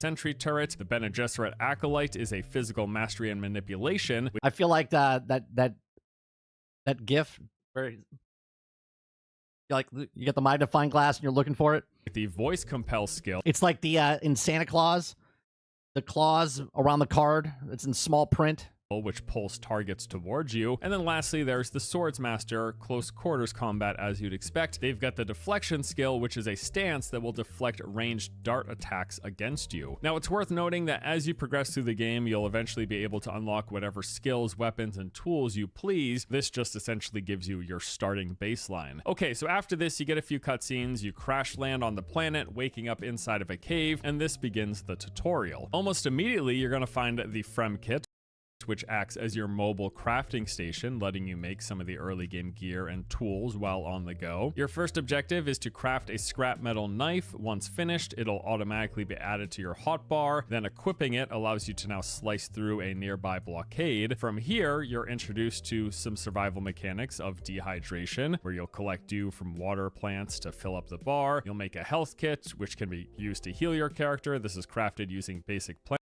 5 seconds of the game, you pick up stuff and it's like you're overcome. You're like, god damn it, I gotta drop some things. Plant fiber, and you'll scale a rock wall, as the game does have a free climbing system. Basically, as long as you have the stamina, you can climb pretty much anywhere in the environment. Upon exiting the cave and emerging onto the planet's surface, this introduces you to the second survival mechanic, which is sunstroke. So spending time in the sun will heat up your temperature, increasing your rate of dehydration. You'll want to try to find cover in buildings or in the shadows of rock formations to counteract that effect. Near the remnants of your recently crashed ship, you're going to get your first taste of combat, quite basic at this point. Why would you attack the guy? You don't know if he's good or bad. Come on. Give a guy a chance. Unholstering the scrap metal knife that you made earlier lets you take down this lone guard, and then you're tasked with actually getting inside of the ship, which requires you to use a cutter ray to destroy a massive rock. Now, this cutter ray is your basic early game mining tool, so outside of the small objects that you can pick up directly with your hands, you're going to use this to... How do you guys feel about the tracing mechanic? Right? Like, it shows you a line and you have to, like, follow it tracing. Do you like mechanics like that? Or do you just want to, like, just point it at the rock and blow it up type of thing? Device to... Just get over it. This is Dune Awakening. Dune Awakening. It's a new MMO. The same people that made Conan, that type of game. That's what this is. Break down and collect larger ones. So first, what you do is you analyze an object by scanning it, which is then going to reveal a line of its structural weakness, which you then have to trace to cut along. Doing this properly will then reward you with bonus materials. Well, I'm not asking if it's a bad thing. I'm asking, Salty, do you guys like that tracing type of thing, or do you want to just shoot at a rock and blow it up? which is just like a nice little additional twist onto the typical gathering systems. Inside of the ship, we get some additional basics of the combat mechanics. So you have the melee slash, which is like, imagine if No Man's Sky did that. Every time you had to pick up, fertile dust or carbon, you had to trace everything. That get pretty old quick, right? essentially your basic attack. 3 hits in quick succession will stagger enemies, letting you deal additional damage while they're stunned. You also have a defensive dash ability to avoid incoming attacks, as well as a parry, which if timed properly will also stagger opponents. And then holding down your attack will perform a slow blade strike, which can be used to bypass enemy shields. Essentially this game's version of a heavy hit, just more themed for the Dune. Does the combat kind of reminds me of Elder Scrolls Online a little bit? Universe. Then a couple more cutscenes transitions you into the next section of Dune's intro tutorial. You've crashed once again, this time waking up in the middle of the desert, surrounded entirely by sand. And here's where you get your first peek at the sand worm. Now this is essentially just cinematic for now. It looks the same for everyone, but later on in the game, the worm actually becomes a real mechanic to contend with, as you have to watch your noise level while traversing the sands. Making too much noise will call a worm that can actually kill you. After this, we do a bunch of gathering, harvesting various resources, and you're given some beginner schematics teaching you how to craft a few early. I think it is funny though, right? And again, it's more of a joke, but like when you're, so they have this whole mechanic in the game where you're tracing it out to like cut it open, right? But then the animation of the thing exploding is so like generic. Resources, and you're given some beginner schematics teaching. Now, maybe it's going to be better when the game comes out. I just think it's funny. It's like we put this mechanic in the game where you're like, and then all of a sudden it goes, it just like falls apart. You how to craft a few early game items, starting with the makeshift clothing set, which is made up of a jacket, hood, shoes, pants, and gloves. And I'll say this, I think it looks pretty cool for basic starter gear. Not too bad. They have the rhythm, Sarge. They have the rhythm with the noise when you walk across the desert. Notice here as well with the crafting system that there is a queue. So long as you've got the resources, you can set up multiple items one after the other. They're going to craft automatically, then be dumped into your inventory and or onto your hotbar, letting you do other things while that crafting is taking place. Now, after the armor is made, it's time to make your first ranged weapon and a few tools. From here on out, you're tasked with making an improvised mala pistol, light darts for ammunition, binoculars to scout and tag enemies, and a respawn beacon, which does exactly as the name implies. These are pretty important to place strategically, especially when you're coming up against what could be a deadly situation, as dying in this game drops everything in your backpack, which you need to retrieve manually in typical survival game fashion. So walking around and gathering for a few minutes should be pretty much enough to give you the necessary resources. And then with all of this new stuff made and equipped, you can now scout a nearby scavenger camp and eliminate its enemies, which has always been just some of my favorite, albeit basic types of content in survival games. I love going in enemy camps, clearing out all the opponents, and then collecting all the loot. It's an enjoyable process. I've liked it since the early Far Cries. I continue to really enjoy it. Now you'll notice here in the combat section that we have a sentry turret in this footage, having started as the Mentat class. This does what you expect. You'll play. The gunplay kind of looks like Star Wars Outlaws a little bit. It looks rough. Place it down. It doesn't look bad. Just when I say rough, I don't mean it looks like shit. I'm just saying it looks a little janky.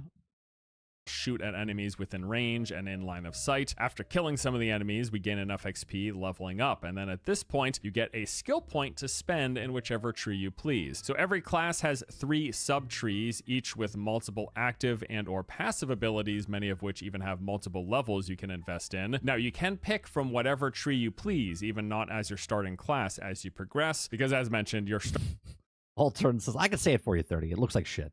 Starting class just gives you that initial baseline. All right, so picking up the shield wall as our second skill here, this gives us a nice early defensive option, especially useful if caught out in the open. You know what it is though, Altern? It's third-person shooters. Third-person shooters always have that little jankiness to it. You know what I mean?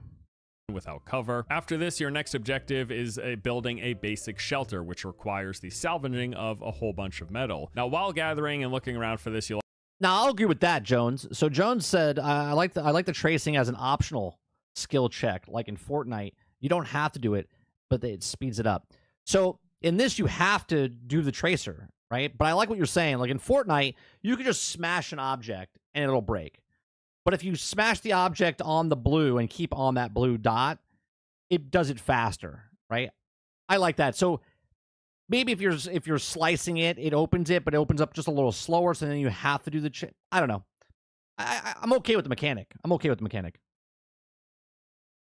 You'll actually notice we come across a few booby traps here with these mines placed right next to chest, which if not dealt with ahead of time would have exploded should you ran up straight away to loot them. After some more gathering and a few combat encounters, you're gonna finally likely have enough metal to... It'll be really funny though if there's like things that are locked and you can't open them.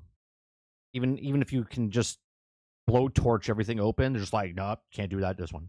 Build your construction tool, which opens up the initial early stages of base building, and this system works as follows. So first you place down a sub-fief. This is essentially your buildable space, the area in which you can place your building. Then with the resources you've gathered thus far, you're going to want to place down a foundation, walls, doors, a roof. I hope the building mechanic feels good. There's some games out there, man, it's rough. When fully enclosed, you've got yourself a nice starter shelter, which should help protect you. It looks like it's good. Environmental stuff. Which it looks like it snaps.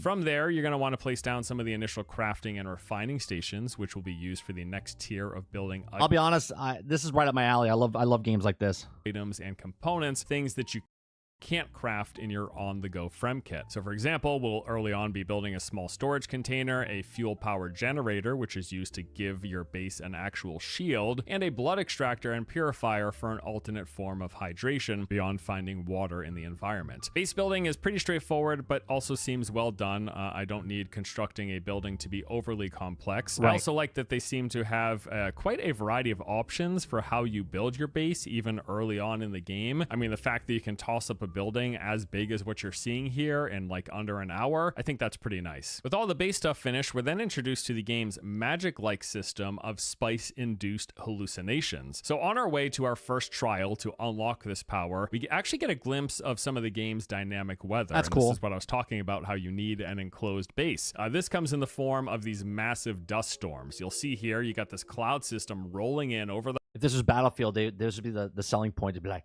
you could do sandstorms. Like, okay, great, but how's the gameplay?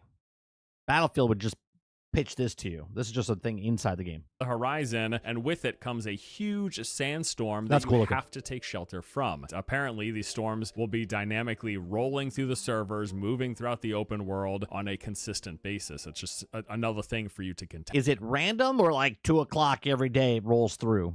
With. And you can also see here the game's system of nighttime patrols. These are security ships that will scan the surface of the planet, and if you happen to get spotted in one of their spotlights, it's like triggering an alarm. They're going to call down combat troops to apprehend you, at which point you'll have to fight them back or be apprehended. Now, en route to the first trial, come across a couple of things like a downed ornithopter, and using the cutter ray, you can see you can actually disassemble this piece by piece, breaking it down for its materials, while sticking to the shadow. That's going to make me laugh every single time. You got a fine little tune, like carving out the thing, and then all of a sudden it just falls off like in the most comedic way possible. Those that are created by these rock formations, which is something you're going to have to do to avoid that sunstroke. In doing this, we encounter a few more scavenger camps, just little small areas with a couple of enemies. What was he shooting at there? Those that are created by these rock formations, which is something you're going to have to do to avoid that sunstroke. In doing this, we encounter a few more scavengers. Okay, do you guys see what I'm seeing? So his crosshair's up here, right? And he's shooting at this guy's head. But I was confused because like this point here is hitting the shield. So that's why I was confused. I was looking at that thinking that was the reticle for a second. And I was like, why is he camps, just little small areas with a couple of enemies to clear and a chest or two to loot. Now, eventually, after doing this for a while, we arrive at our destination. Located inside of a cave, it is this underground ruin. Sniffing the spice found at an altar, we then pass out, stepping into the sniff the spice dream world, and it is here that we have to complete our first trial, the trial of AQL. Tripping balls. So this consists of what is essentially a traversal puzzle. You have to make your way through this environment, leapfrogging between pillars, walls, and other sorts of rock formations, trying to avoid the gaze of these massive floating eyeballs. There's some narrative stuff in here as well, with you seeing the hallucinations of these NPCs talking. Upon completing the course, you are then rewarded with a brand new spice-based ability. So when exposed to enough spice, either seeing it coming across it in the world or by consuming it directly, you will fill up a bar, and eventually, once full, you will enter what is called the prescient state. This unlocks a third skill for you to use. It reduces your ability cooldowns, letting you use them more often. It also increases your damage and grants you immunity to poison, which all sounds pretty good, right? Yes, but there is a drawback, because after entering the prescient state, once it fades, you then experience spice withdrawal, during which you cannot consume any more spice, and your tolerance increases, making it take longer to fill up your bar next time. Now, this tolerance over time will eventually decrease. He's probably going to answer this. So is there a way to, is it just time to decrease, or is there a thing that you can make to decrease it? And it's basically a balance that you have to decide between, about letting your spice tolerance drop down or consuming a bunch of spice as soon as possible and getting even more tolerance, making it take longer to fill up the next time around. It's going to be like a consistent so it's just based on time. Balance there. All right, so we've unlocked the prescient state, our first spice power, and then we head out to do a bit more exploring. That's an interesting mechanic, right? It's a, you know, there's pros and cons to it. I like that. Collecting loot, scouting out the early game sandworm, which essentially is rather static early on, but becomes a lot more dynamic as we progress through the game, so I've been told. After that, we move into the next tier of the crafting system, building ourselves a fabricator, which then allows us to make a still suit. So this is your next tier of armor, but it also provides some additional survival benefits, mitigating hydration loss on top of providing additional water storage on the go. After the still suit, we then build a survey probe launcher, and this actually lets you scan a wide area, marking nearby. I wonder if they're not allowed to use the name, Sarge. Like, obviously they're using the IP of Dune, but I wonder if they're not allowed to use the Freeman, and that's why they're called scavengers. Valuable resources within its range. Those resources will then actually show up on your map when you pull it up, as well as your HUD whenever using your binoculars. And then the next objective we're given is to locate and head to a nearby trade post. So this is basically a tiny little town, a little outpost in the wilderness where you're going to interact with NPCs, collect various quests, and can buy yourself some useful items. Also at the trade post, you might happen to run into other players as well, which you can then group up with to take on some of the game's more challenging content. One such example is this game's version of dungeons known as the testing stations. So there's an early game one not actually too far from the trading post. After clearing enemies outside and just beyond the entrance, you eventually make your way down further into the facility, and this is probably some of my favorite stuff that I've seen in this game so far. These are rather large, more elaborate locations with a relatively big number of enemies for you to take on. You got lots of hallways and corridors to clear with enemies all throughout, lots of loot to be found, and some storytelling elements. It's been said in the past that they consider these stations less like traditional MMO dungeons and more akin to the sort of dungeons or vaults that you're going to see in Skyrim or Fallout shelters. That's essentially the type of experience they're looking to deliver. Big points of interest, more elaborate, lots of enemies, lots of storytelling, and lots of loot.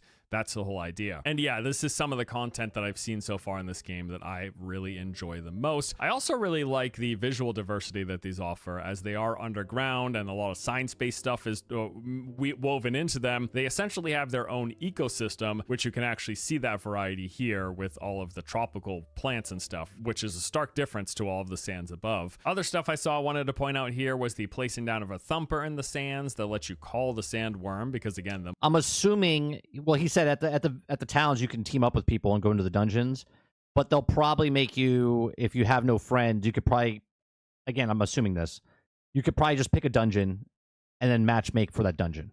more noise you make, it will draw the worm. So this can actually be used as a tool to distract the worm for a short while, letting you run past them if there's like a valuable area or spot you're trying to get to that the worm would otherwise prevent you from accessing. Also, the building of a sandpike. So this is actually used to leave the earlier zones at the southern part of the world and head into proper Haga Basin, which is apparently where the game is said to really open up with a lot more variety of points of interest and things to do and see. However, unfortunately, unfortunately, that was not something that we've seen on display as of yet. And that actually pretty much wraps up our overview of Bear in what mind, we this is saw the starting here area? in those Sure. initial hours. Now I want to move on to some of my early thoughts and feedback. Starting with the likes, as mentioned, I really like clearing enemy camps and dungeons. It just seems like something I'm going to really enjoy in the full-blown version of the game. Going in, taking out enemies, scouting them first, taking out enemies, coming in from different angles, using our abilities, doing that sort of stuff with friends. It seems like it's something that I'm going to have a lot of fun with. I like their survival mechanics as well. A lot of the traditional base survival. This is supposed to be coming to console, right? Game stuff, but they've also got like the avoiding of the sun so you don't overheat. They've got the having to stay hydrated, which is also partially tied into the sun system. They got the fact that beyond just picking up items, you were gathering with this cutter ray, which has like what's basically like a mini game of you having to trace the structural weaknesses of the integrity of the item. I think that's kind of neat. I thought the base building At least says in 2034. seems good. It's simple, but Oh, good. That'll be 8 years after Phil Spencer's prediction of when they're going to hit the mark.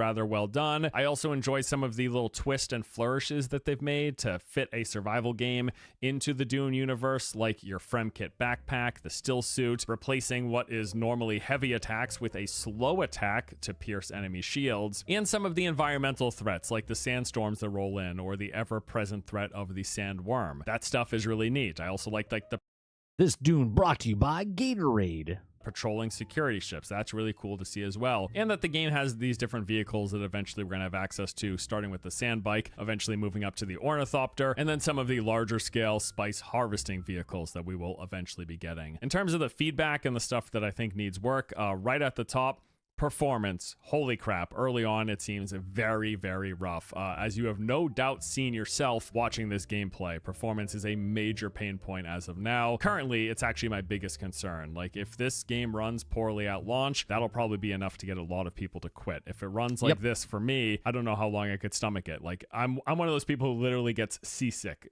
if like performance is too bad. Like, that impairment, it just doesn't work for me, makes me feel nauseous. So if performance isn't at least relatively smooth, I'm probably not playing your game. Another major lingering concern here that's pretty obvious looking at the gameplay is that there's still clearly quite a lot of jank here. We're talking clunky looking animations, particularly in combat. See, he said clunky. I said janky. And especially with the melee system, it does not look really good. Now, last time we got a glimpse of gameplay in the prior video coverage that we did, it was stated that this was like an initial iteration of their melee system. Yeah, I believe it's Unreal Engine 5, Paul. Newest things that they've been working on. They saved it for last, or so we're being told. Hopefully that's true, and hopefully it looks better at release, because yeah, it doesn't look amazing here. It's certainly not anything that I would call fluid. Speaking of combat, it also seems rather slow just across the board. Now, maybe this is just the result of this being in the early game. I will leave them room for the fact that things could pick up as you get more skills, as you get better melee and ranged weapons, as you unlock more talents in your skill tree, as you get better gear. Maybe all of this speeds up the pacing of combat, but at the baseline, in particular the melee combat, it's like it's moving at a snail's pace. It's just very, very, very slow looking. And then lastly, I just want to note that I didn't get the chance to see a ton of open world stuff, like not a lot of different. So he didn't get flown out. He got a code to play it. So I watched another video this weekend of someone playing it, and he got flown out to Norway. And when he was playing it, it looked much better than what I'm seeing here. Points of interest in these initial hours, it seems that the whole thing here is rather quite linear. Because he got captured footage from their event, and I'm pretty sure they're running beefy rigs. Now, that is supposedly something that changes post getting the sand bike, because you start with the tutorial and then you move into Southern Haga Basin, and I've been told that this is like still considered like an extension of the tutorial. It's after getting the sand bike and leaving Southern Haga Basin into that main Haga Basin region. That is where the game is actually supposed to open up. It's supposed to get a lot more variety of stuff, a lot more public events, a lot more different points of interest, a lot more different testing stations, just a lot more of everything, which unfortunately we just didn't get the chance to see in these early hours of gameplay footage. So we just have to, at this point, keep our fingers crossed that we get more variety and more interesting things to see and explore after that region. Now, all that said, I am pretty used to survival games being janky. It's in fact more typical than not in this. Yeah, it's almost like if you play a survival game, it's almost like playing a Bethesda game. right? Bethesda comes along with its jankiness of certain things, and you just kind of deal with it because the pros outweigh the cons. That's how these games are, so we'll see. Genre. It's not exactly known for super fluid combat. There's a lot of survival games I really enjoy. Almost ubiquitously, they have janky elements to them and rough edges. But regardless, I would want to see some further improvements to what is on display here. Now, they did inform us, as you probably expect, that this is still a work in progress build and things should be improving at release, although of course that's the case, because when isn't it the case that for a game that's still in development and hasn't launched that it's not a work in progress build, right? The question is, do they have enough time to make the improvements that we're hoping to see prior to the game coming out? As always, it's just a wait and see. We'll have to see once the game launches. Being honest, does it look janky? Yes. Is performance quite bad looking? Absolutely. Does it have quite a few rough edges? No question. Do I think I could still have a whole lot of fun, especially with friends? 100%. Absolutely. Like, these open world sandbox games can be a total blast if they get enough things right, which is once more something we will just have to wait and see. My opinion, though, is can you have fun with you could have fun with anything, right?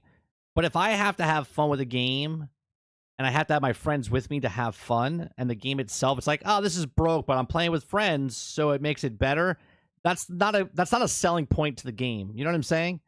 That doesn't sell it to me going, well, it's a shitty game, but if you play with friends, it's much better. I get that. Like, there's a lot of games that are better with friends, but that's not a selling point for the game if the game is janky so bad, right? Fallout 76, perfect example, okay? When it came out, it was so bad. Sure, was I having fun playing with people from chat? Yeah, but it still was a miserable experience when it first came out. The final product is in our hands. So there you have it, a look at the early game of Dune Awakening, along with my initial thoughts and feedback. I am still going to be waiting until we really dive in and get to play a substantial chunk of the game. Like, once I have 40, 50, 60 plus hours, at that point, I will come back with a more thorough and thought out review. This is why I don't think you should, if you're a person on the cusp and you're like, should I buy this game? If you're not a person that's buying day one, like you're a Dune fanatic, you're going to pick this game up, regardless if anyone tells you it's good or bad. Okay, if you're a person that's like, should I pick it up? I like this game. Should I pick this up? It's people like him or me that put in 40, 50, 100 hours into a game and then ask them questions to be like, yeah, I'll pick it up or not pick it up. I do have some early concerns as discussed here, but overall, I mean, hey, I can't deny that I am looking forward to jumping in, playing with my mates, and seeing what the game has to offer, especially further along beyond these initial 5 or so hours as we get into the proper open world of Haga Basin, and then further than that, moving into the deep desert where the large-scale battlefield-inspired, planet-side-inspired PvP is supposed to be happening. We've just not seen so much of this game so far. We know this is what you're going to see when the game first comes out. You're going to see a bunch of streamers grind so fast to get to the end game and then try to establish what the end game is. And then you're going to have a dip because they're going to be like, oh, that's not good. Oh, that the game doesn't run well. We know it's got some janky rough edges and that parts of combat don't really look good. If they get enough of the other stuff right, and if they can continue to polish and fine tune those things, could work. Could certainly, I'm going to give it a shot. No question. I love survival games. They're almost always janky to some degree, portions of them. I love MMOs. This game's supposedly going to have some large-scale PvP conflicts and PvP zones and all sorts of... That's a completely different beast. Dynamic events. And, like, there's still a lot to be answered here. Still a lot of questions. And I'm hoping to find out sooner rather than later. But that's it for today. Thank you as always for watching. Hope you guys enjoyed. All right. So... I like watching Force Gaming. Down-to-earth guy, just tells it how it is. Puts a lot of time into certain things. Like I said, the game looks janky. I don't know if I would pick it up at launch. Obviously, Eclipse even says, I'm just saying that Conan was a mess when it came out, so I expect this to be a mess also. Yeah, I mean, I don't think it's going to be a complete change from the last game. You know, a lot of these games are terrible when they come out, but people like it. They love it. You're going to have those hardcore fans that come in and play it. They're going to make videos. They're going to talk about it. They're going to be ecstatic about it. Then you're going to get the other people that come in because those people make it look fun. They're going to buy it. And then they're going to play and then go, and it's going to fall off. Okay.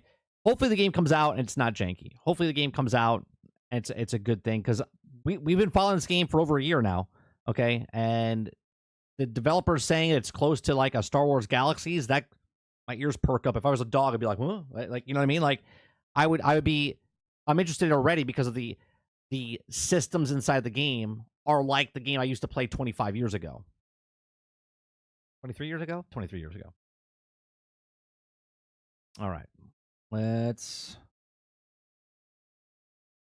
Altered says, my only issue is that it's an MMO survival. Well, that's endgame. You could play probably the story content Altern. Like, if you wanted to play this game, play through the story, you could finish the story before you even get to the endgame type of stuff. A lot of people don't play this game for story type of stuff. They play it to get to endgame and get the coolest shit and then shit on other people is why they play these games. I mean, Dolphin said it earlier. What did he say? Dolphin said earlier... he said, where was it? I saw what you said. Dolphin said basically he likes playing these games to shit on other people, on new people, right? That's exactly what it is. Me myself, I want to be left alone. I want to be like a small merchant that's making stuff, and you come to me, and be like, "There's a guy in the hills behind and he makes the greatest guns ever." That's what I want to be, right? I have no interest in like massive scale battles, scavenging one thing in the middle of the thing. It's like a drop pod happening in a battle royale, and everyone's running towards it. I have no interest in that personally. Okay, now if I play a game like that, like a full-on war battle game, sure.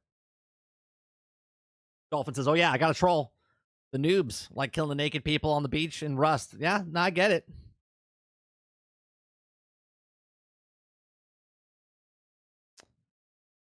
All right. The last thing I want to talk about and watch, the whole video is an hour and 27 minutes. We're not watching that. It starts around the 10-minute mark and then goes to about the 35-minute mark. Okay. I think I'm going to watch it at 1.25. And we'll have a little conversation, right? Because there's a lot of people in this scenario that he's talking about. Okay. So let's see if this works. Xbox or whatever with Gary in Paris. Is that too fast for you guys? Let me know. That's a different conversation than what we're having right now. Right now, we, as a family, as a company, as a community, need to know what is Mike's beef with Xbox. Is that too fast for you guys? It's 1.25, or is that okay?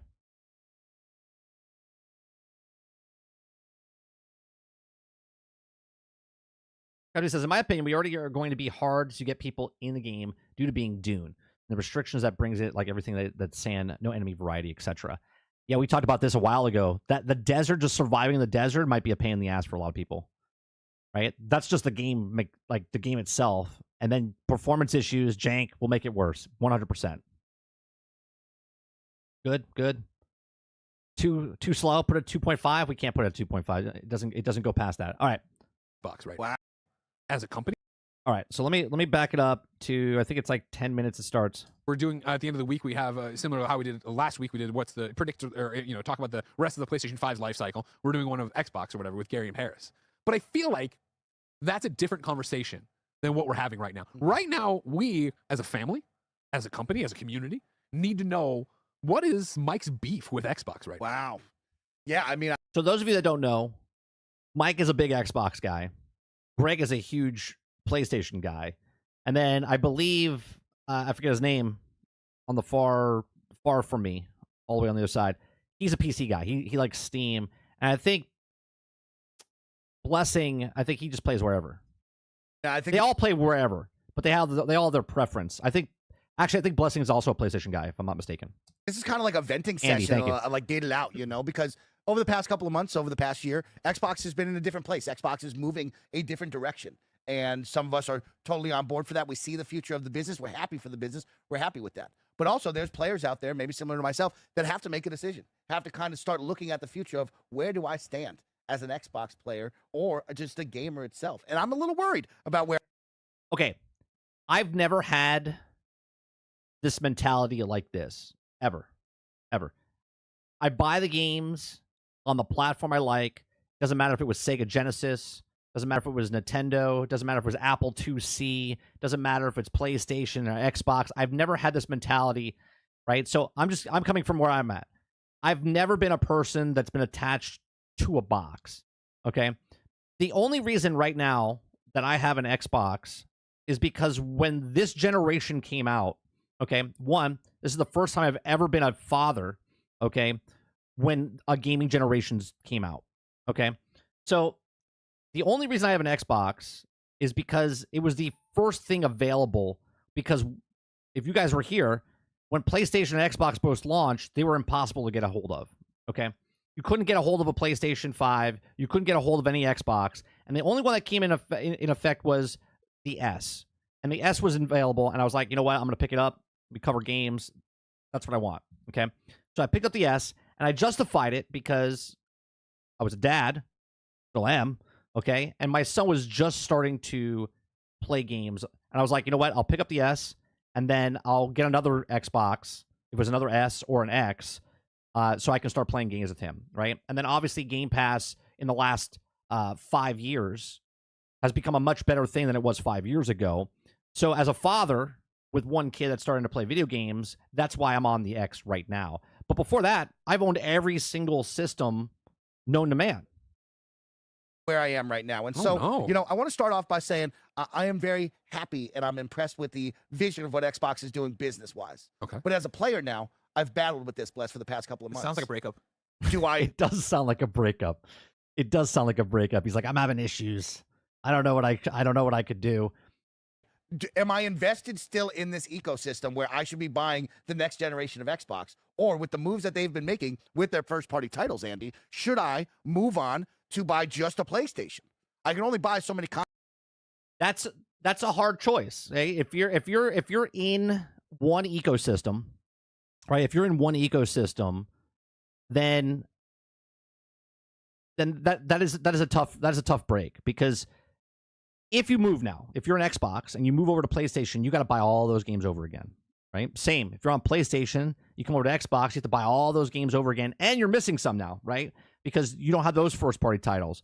But if you're an Xbox guy, you move over to PlayStation, you have to wait, right? But majority of those games are going to come over, but you always have to have at least two, right? In my opinion, the best thing to do is be a PC guy, right, at that moment. But at that point, if you're a person that doesn't like to play in front of a monitor, and you want to play on the couch, then you got to come up with something. You got to move your computer over to the television set, but you're going to have issues. But PC and a console,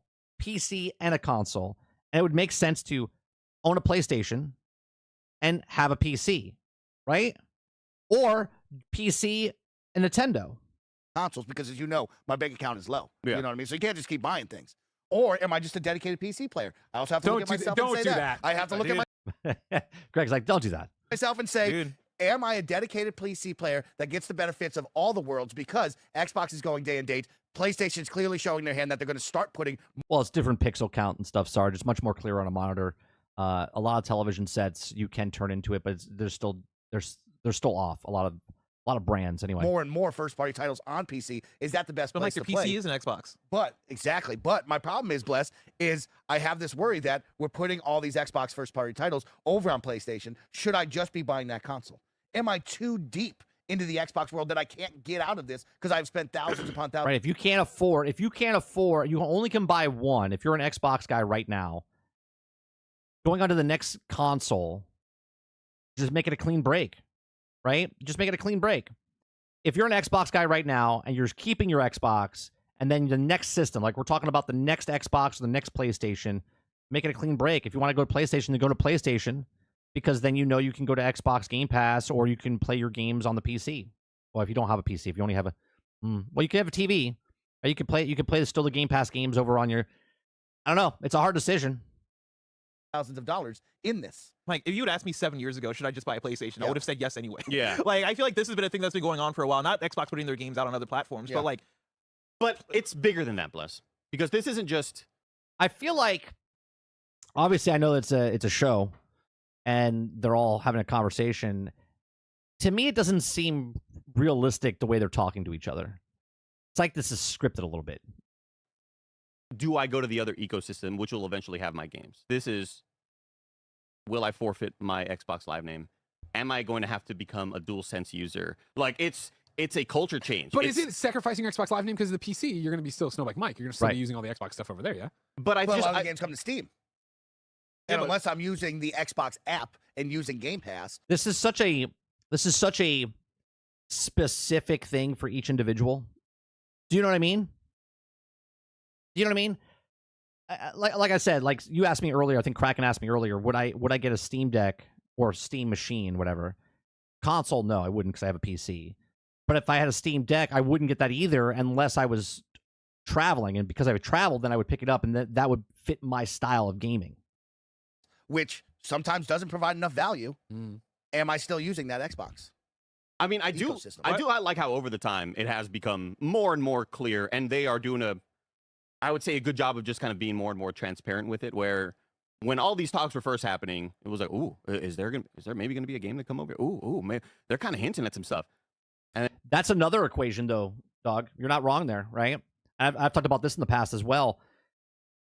There's a group of friends that you have, and whoever pulls the trigger first.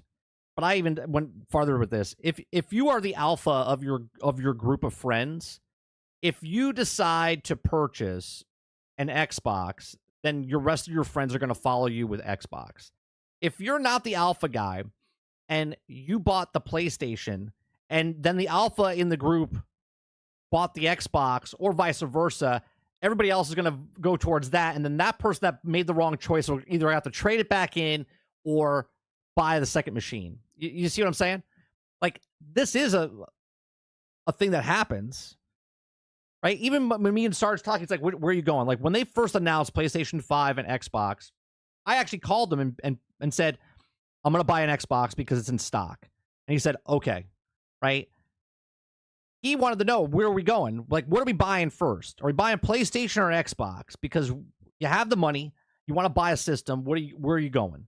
Right? Well, you gotta make the phone calls. Where are you at? Well, I was thinking about getting this, right? It's not just as simple sometimes as, because if you do go rogue and buy the opposite system, then you're sitting there going, well, I'm playing by myself.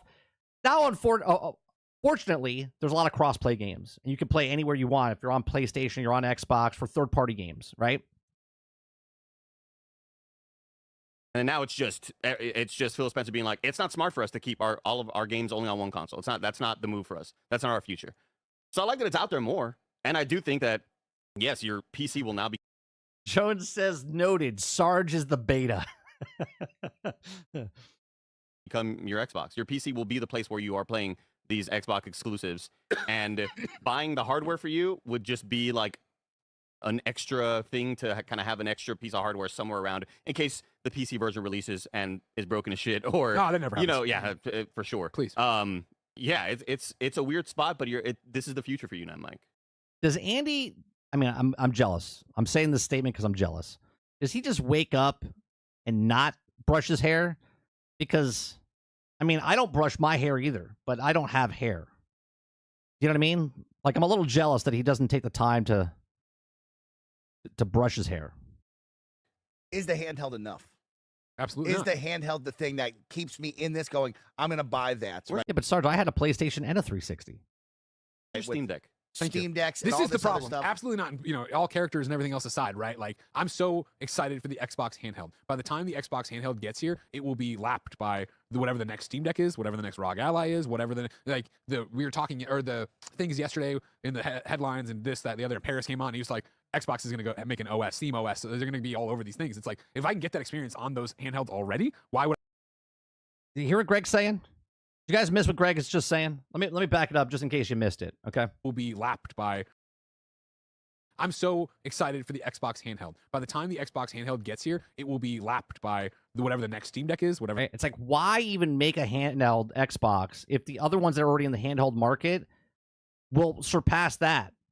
Unless the next ROG Ally is, whatever we were talking, or the things yesterday in the headlines and this, that, the other. Paris came on, and he was like, Xbox is going to go make an OS, Steam OS. So they're going to be all over. if Xbox make a Steam OS type of thing, that is game changing, right? That's game changing. If they make their hardware just a handheld, not so much, in my opinion. Headlines and this, that, the other. Paris came on, and he was like, Xbox is going to go make an OS, Steam OS. So they're going to be all over these things. It's like, if I can get that experience on those handhelds already, why would I care about the Xbox handheld? Right. Why take the research and development and make a handheld when you can just take what you have and put it on everywhere? It's too little too late, I think, by the time theoretically we'd get to it, because Phil says it's years away, right, in this Destiny interview. Like, Xbox is making so many of the right moves, but they're not making the right moves to make you go, oh, I can't wait for the next Xbox. The next Xbox gets exciting again for somebody like me that wants it turnkey. I go, the rumor was, yesterday, again, not the rumor, I guess, but the prediction from Paris on the show was the next Xbox will also be able to have another operating system or whatever. Like, you know what I mean? So launchers for anything, Epic Game Store, Steam, whatever it's going to be on the Xbox. For me, as somebody who just wants shit to work, that's exciting. That's really cool. But, like, at that point, how good are the PCs going to be? We talked about this yesterday, right? Like, I'm traveling this weekend. I got review codes I need to go through. So our friends at Razer didn't send me one for advertising purposes. Just like, I said, hey, can I get help? And they sent me the Blade 18 laptop out there, right? That thing is so fucking impressive. I was playing games on it at my desk yesterday, and like, you've all heard me bitch about the widescreen monitor I use that doesn't have HDR. And so to boot this thing up, play Cryptical Path, which I've been playing on Steam Deck, and see how much faster it loads on this thing, it's one of those like, goddamn, like that's a very impressive machine that I'm probably gonna end up begging not to be a loaner. Just let me keep it because it's better than my PC at home. And to Mike's point, like, I booted, I'm waiting on codes. I booted up Starfield on it yesterday, and to sit there and be like, I know, ha ha ha. But like, to boot it as somebody who's put so many hours into Starfield and look at it like, god damn, look at the detail. Look at how good the Starfield looks on this fucking PC or this laptop. It's like, what is the point of having an Xbox Series X when this looks that great? It could do all the things you're talking about. I think as long as things start to get more friendly with the Xbox Game Pass app and Steam, once those we start to see a lot more integrations where it's If you see the integration like that with Steam and Xbox, that, like I said, is going to be a game changer. not on Steam Deck right now. I have to kind of do some roundabout ways to get the Xbox Game Pass app to work on my thing. It's not the end of the world, but it's definitely not user friendly, and that's something I would recommend. It's a point to me, right? Well, this is my whole thing where I was asking you about it, like, and I'm like, until it's load the app and do the thing, I don't want to fuck with it. Look, people on PC hate that they have to go from Steam to Epic.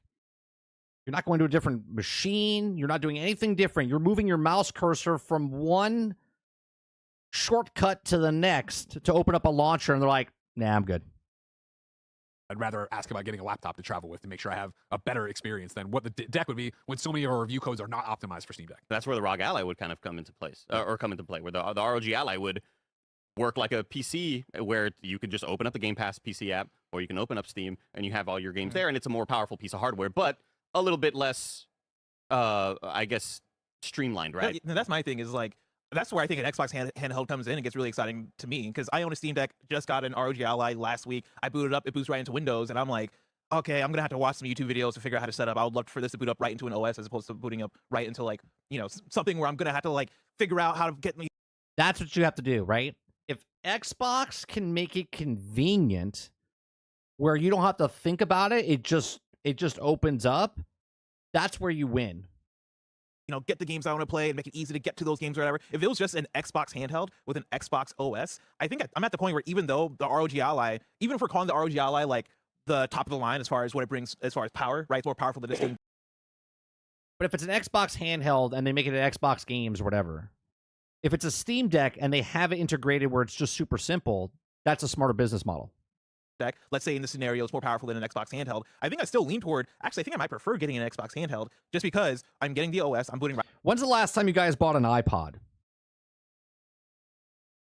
When's the last time you guys bought an iPod? Like a standalone music device. You probably haven't, right? Because you all have cell phones. But you don't have phones, right? You have a cell phone, and the cell phone does all the things. Your cell phone is your, right? Is your phone, is your music player, right? Is your game machine, right? 2012, right? So what is the difference, right? What is the difference, right? Apple didn't lose margin because they stopped selling iPods. Ellie says 2 days ago. Stop it. You bought it for your kid or something, right? Like, you're not just buying a specific device just to listen to your music. Right into that, most likely. And then also, I know that the Xbox games that are going to be supporting this ecosystem are going to be optimized for this thing. And I think that's exciting as somebody who I'm looking at the Xbox, you know, studios that they have. And I'm like, we're getting to a point now where I am looking forward to a bunch of games from these studios. Like, we talked about the first half of this year and what's probably going to be the second half of this year as far as, oh wait, Xbox Game Studios has this stuff, and I'm excited for South of Midnight and Avowed and all these games. I think one thing to bring into But that's my point, Krebsy. That's what they're doing now, right? Microsoft's whole thing was even back in the 80s. They stopped making hardware and just made software. Okay? Now they're partnering up with Samsung. Now they're partnering up with LG. They're partnering up with Amazon to put it on the Fire Stick, the television sets.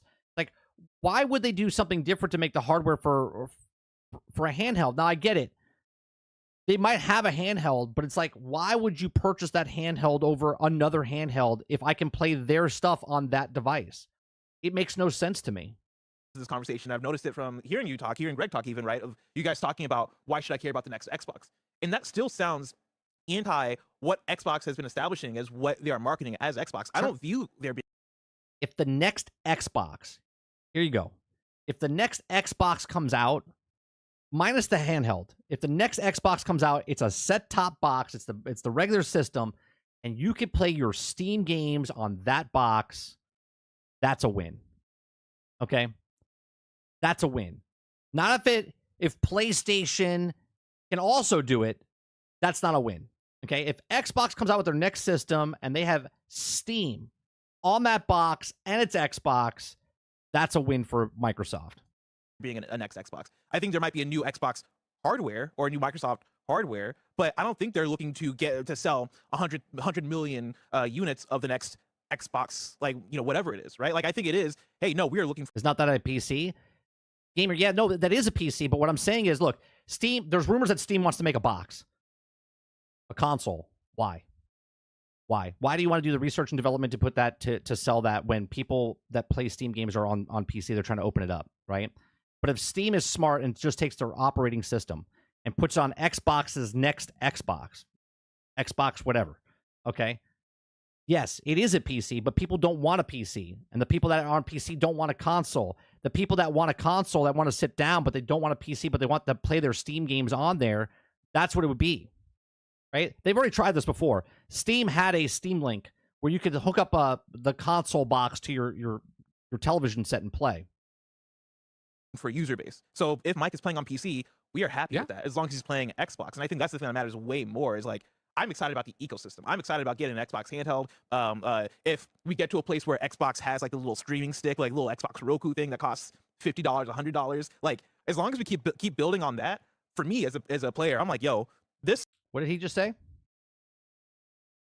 Matters way more, is like, I'm excited about the ecosystem. I'm excited about getting an Xbox handheld.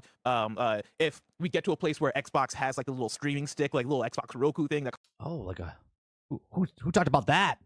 Costs $50, $100. Like, as long as we keep building. If you could make a $50 stick or a $100 stick, like I said, fucking four years ago, that's a winning recipe right there. On that, for me as a player, I'm like, yo, this sounds like the best case scenario. Smoking Joe's 420 super chats and says normies need an entry level priced console still, and that is still a real conversation. It's why the Xbox Series S is so successful, why they can't abandon it, and yeah, what you would hope the Xbox handheld would do if it was, here is a very cheap way to get in, and you can plug it into your screen, and it does this, and opens up that gateway to, we get you as a user. Convenience. That's what consumers want. Convenience. And then if you are committed, the majority, those of you that want graphics, intense graphics and frame rates, that's a smaller portion than what other people want. Convenience. Enough to go, oh wait, these can look better on a PC or an Xbox, whatever. You invest that money on that hardware to still stay in the Xbox ecosystem.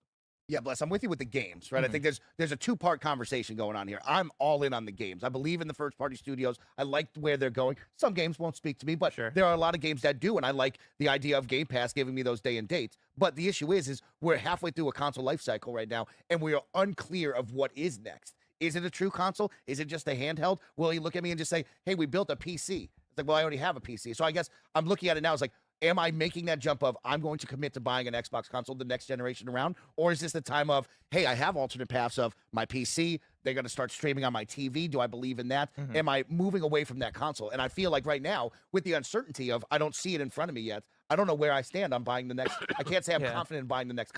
Yeah, but am I alone here? I'm not looking into the future of where I'm going to buy my next console. Right? What makes me buy the next console, whatever it is, first, is the games I'm interested in. What are you showing me that wants to make me VR headsets are that right now? What is making people buy VR headsets? What games is making you buy a VR headset? Not many. Not many. console. But I think that's fine though, right? Like I don't think they care about you buying the next console. But I'm worried because I don't. keep investing in the platform, Mhm. right? Like, is this time to be starting buying? You are investing in the platform. If you never buy another console again from Microsoft, but you're still playing Game Pass, you're still in the ecosystem. Stuff in PlayStation? Should I be upgrading my Steam library and just buying on the Steam instead of buying games on the Xbox proper platform? That sounds like such an exciting problem to have as a player. Because like Mike, if you're telling me that like your issue right now, right, your beef is, oh man, am I gonna have to buy a PlayStation and play PlayStation and Xbox games? We're living the Play the "We Don't Care" clip. Yeah. best case scenario. Because that's the world I want to live in. If we can get Nintendo in that too, and I don't have to buy any other things, like that sounds like the dream. Yeah, but I don't have that library built up, Mm. right? So like when I jump over to PlayStation, I don't have that library already pre-installed and built up. I I've feel only that. had a I couple of understand games that, still yeah. come over. I mean, but that's just the fear, right? If are you a person that goes back and plays a lot of your old games? If that's a person that you are, then that's a deciding factor. But if you're a person that's not going to go back and play a lot of old games, you could still keep your old system. You could still keep your Xbox that you have right now and then buy a PlayStation and then build up your catalog there. So now when you're like, oh, Mike, we're having just a blast on Monster Hunter Worlds, and I'm like, I had that on Xbox, and it's like, okay, Crossplay. What are you talking about? It's crossplay, Mike. should I rebuy this again? I have a problem. Well, we're gonna be playing Wilds, right? And that's cross-platform, so you're fine. Well, yeah, of course. I'm just bringing up those like. Well, that's a bad example then. Yeah, no, that's cross-platform. That's the good part, right? Doesn't matter what console you're on or what system you're on, you can play cross-play. That's fantastic. older titles, all of a sudden you jump on with your friends. And you're like, you are such a different gamer than me. You have such a different experience than me. Does that happen a lot to you? And like, also, would you like? Would that have? You're not like what I was at 13, where I'm trading all my stuff in. Yeah. If tomorrow I was like, hey, we're all playing that Aliens multiplayer game that we played for a while and enjoyed. I forget the name of it. we go back to a fair amount of games. Well, We you cycle still back. have your system to jump into, right? But like You it's know? on PC now is what I'm noticing. I'm moving towards PC a lot more. But you And still so have your I'm Xbox. You moving still have away your from thing. It's Right, you still have your old systems, unless you're a person that trades them in. It's starting to collect dust. I'm worried. Yeah, I think yeah, that's that's fair. the moment inside of me of like, I think it's a very big positive, like Bless brought up, of like now having those Xbox titles. Like I have, if you guys can see it, where are they? Oh no, they're at the bottom over here, right? I have at the bottom here. I have all my PlayStations, all my Xboxes, and the Nintendos. Right? They're just sitting there. I have a cable that I can just pull it out, plug it in if I want to play a game. Anywhere in this ecosystem built in of you can play anywhere. Now I am moving towards of like, well, I am just a PC gamer now, right? Like I'm not looking over towards that console because I have all of my experiences, all my friends list, everything there, where this could just be my new place to play. So you don't see yourself Robert Jones says the annoying part is having to have an Xbox Live and PSN. I mean that's a thing that if you're using it, you use it. If you're not using it, then don't pay for it. sticking with the Xbox ecosystem, even on PC. Like you don't like Xbox app. I rarely use the Xbox app.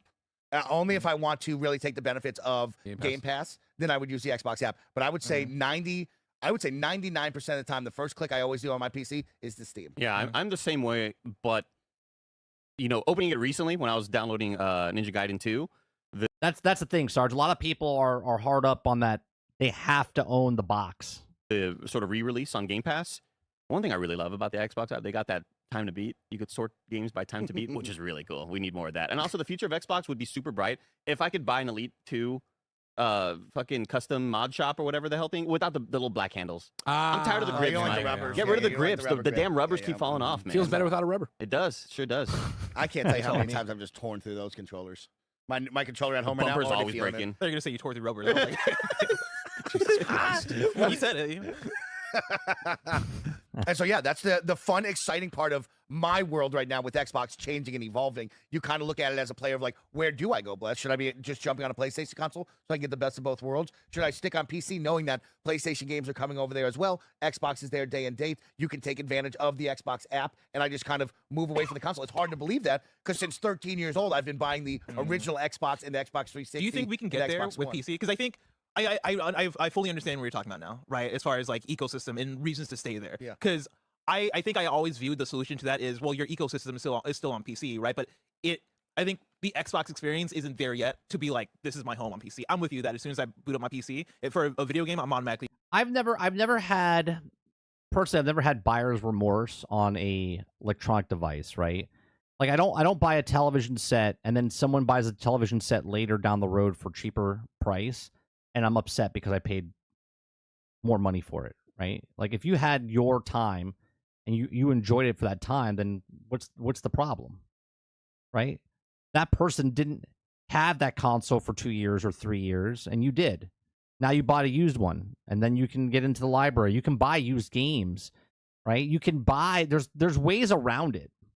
Going to Steam. Yeah. And like Steam has such a chokehold on like the PC gaming experience that it's tough to think that like Xbox is going to be able to keep up as far as like giving me, I guess, a home in that way on PC. Yeah. Do you think there's what do you think it'll take for them to get there? Do you think they can get there to make Mike go, oh, I don't need an Xbox console. I have a PlayStation and I have my PC and Xbox. Right. Like, you know, I'm an Xbox player on PC. I'm not even worrying about Steam at this point. I think it's got to be. I don't understand the same problem. Like, was there a battle going on between DVDs and where you listen or where you watched them, on what DVD player you watched them? Right? People don't complain about. Right? If you have a DVD player, you pull your DVD player out and you put your DVD in it. If you don't have a DVD player, then you're just streaming your games, or sorry, movies or TV shows off your preferred platform that you're watching. If you're enjoying Amazon Prime or Hulu or Paramount or Netflix or Disney Plus. Be the improvements to the Xbox PC app, which they've been doing. I got to give them credit for that, but it's not perfect. It still needs time, and it's still growing on that. But it is, of course, the first-party output. You have to prove to me that the first-party output is there so I can continue to hold on to a getting more and more expensive Game Pass subscription and going back to that all the time, right? I think the first reaction is I go to Steam, I look at the thousands of games that released that day. Oh, there's one from Xbox and 30 from other third-party developers that I can just buy, and I stick on that. Whole lot more. Greg. Oh my gosh. Who's letting If you're gonna- who's putting letting that on that there. happen? You're gonna browse that on stream. Yeah. You got to turn off like the not safe for work filter. Well, you just can't hover over it. You know what Yeah, I mean? it's a little You can tough. see the thumbnail, but you can't. Little Don't tough. hover over. I'll say though that the question that Bless is asking of you, Mike, of the Xbox, like, will that Xbox PC app ever overtake the Steam app for you? No. No. I don't think it will. And I think it's a bad thing, though, and right? no, I don't think No. so either. But I think it's the same thing that Epic Game Store, that's the same sort of hurdle they've been trying to overcome for a long time. And after You being talk about a storefront I never opened. dude, after being at Summer Game Fest and talking to like a couple Epic folks and being like, what is it that you want to see? And I'm just like, honestly, once the Steam Deck came along, that was like any sort of last hope for me to open the Epic Game Store, unless the game is exclusive there. Yeah. Or, I think Epic does a great job of putting some games for free that are awesome for people who don't have money to be buying a whole bunch of games, but maybe they have the Epic, the app open or whatever, and then the weekly offerings or the monthly offerings. Here are these free games. That's great. I love that shit. But it's just like, it's so hard to pull me away from that Steam ecosystem. As somebody who's only been playing on Steam PC games since like 2020, the start of the pandemic, like that's not that long. Yeah. And He's only been on the system, Steam, for 4 years. See? Just choose. Like, anytime there's a new... Here's the thing with Steam. You don't have to start over. Right? You see? You don't have to start over with Steam. The Steam doesn't change. It's just your computer changes. Like, you're buying a new hardware, but it's the same Steam library. All your libraries that you paid over the years is just the same. Where Xbox and PlayStation, you have to reset it. Or they have to have backwards compatibility. And they don't have backwards compatibility with all the games. Even the Switch is doing it. Not all games are backwards, right? And so you got to imagine the people from 2012, 2015, like there's no shot you have of sort of stealing them. So that's why I feel like you need to have, when I open up Steam, I need to see Xbox Game Pass as a game in that list. To click on that, and then up pops on the window all the... If that integration happens, game, set, match for Microsoft, right? If Microsoft can integrate with Steam, or Steam comes over to Xbox and they integrate with each other, okay? Now, obviously, Steam would probably want to do that for all systems. Better for them. But if they teamed up with Xbox, and the next Xbox had the Steam operating system and whatnot, and then Steam was also going other places, look at Steam, where they were just over here, and now they're everywhere. The Game Pass offerings, because I feel like that's it's sort of like, if it's not there, it's out of sight, out of mind for me. I need it to be right there in order for me to go, oh, what's up with the store? Let me click on this, as opposed to clicking up another app, which sounds like the most lazy shit ever, but that's just the reality of how I operate on my PC. Yeah, Mike, I think what I'm understanding now about your predicament is that you're a man without a home, or you're becoming a man without your home, right? Yeah. Like, people are coming in, there are... I'm not going to move in, by the way. PlayStation and Steam are gentrifying. Well, this is the grass is greener on the other side syndrome, right? This is jealousy. This is, oh, they're having more fun over here. But that's absurd, because most of the games, majority of the games played on all systems are third-party games. Okay? Are there first-party titles on all consoles? Sure. Okay, but most games played on those systems are third-party games. multiplayer for most of the games are coming from third-party games. And then the ones that are first-party are on cross-platform. your Xbox home, and like when you look down the barrel of 3-4 years from now, I totally understand your feeling of, okay, well, yeah, like Xbox might be on PC, but when you boot up your PC, you're playing Steam. Okay, well, if I'm gonna play on a console, like, am I gonna buy the next Xbox console, or am I gonna buy the one that has like PlayStation games and Xbox games? And you know, I do understand the feeling of, I have lived here all my life. You know, I have owned this. Steam is going to become very powerful over the next couple years.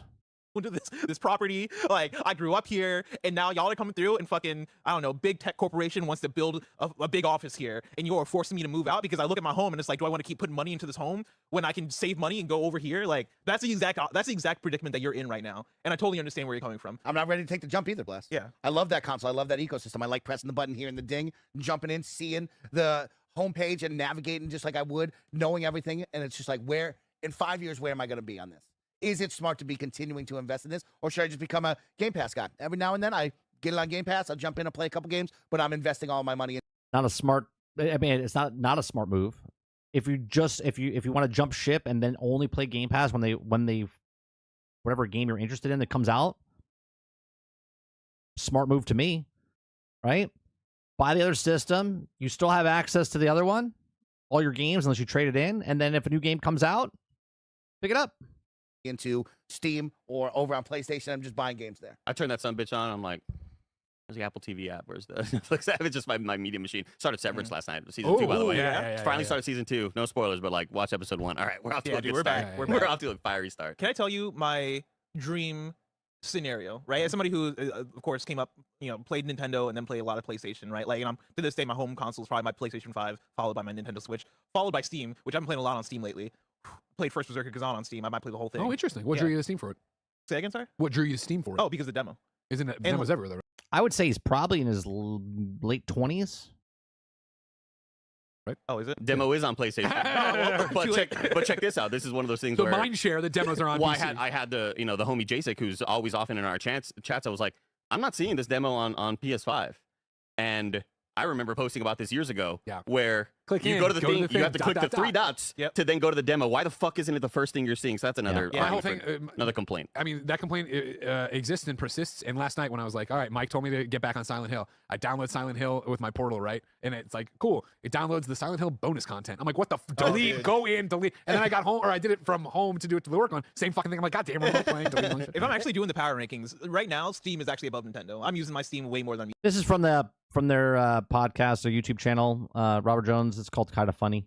They used to be Greg on the closest to me. He's was IGN back in the day. He left like 10 years ago. Using my Nintendo Switch. When the Switch 2 comes out, that'll change. That might end up my number 1. But like, it is PS5, Steam, Nintendo, and then my Xbox is just collecting dust. My dream, let's say 3 or 4 years from now, is that it is going to be me with my PlayStation console. I'm going to have my PC for, like, if I want to play, like, if I want to play in that fidelity, if I want to get into that, play on my widescreen, maybe play on my Steam Deck a little bit. Of course, my Switch 2 is going to be Switch 2 in. But then I do want an Xbox handheld where it is like, all right, cool, I'm booting up an Xbox OS, I'm playing my Game Pass stuff. Like, that's my dream ecosystem right there of, like, my... But says the person that owns every system, right? You don't have an issue if you own every system. Multi-platform, I'm playing everything, and everything has its own purpose. I don't know if that does much for you, Mike, as far as looking for a home, but I don't know how that hits for you, Greg.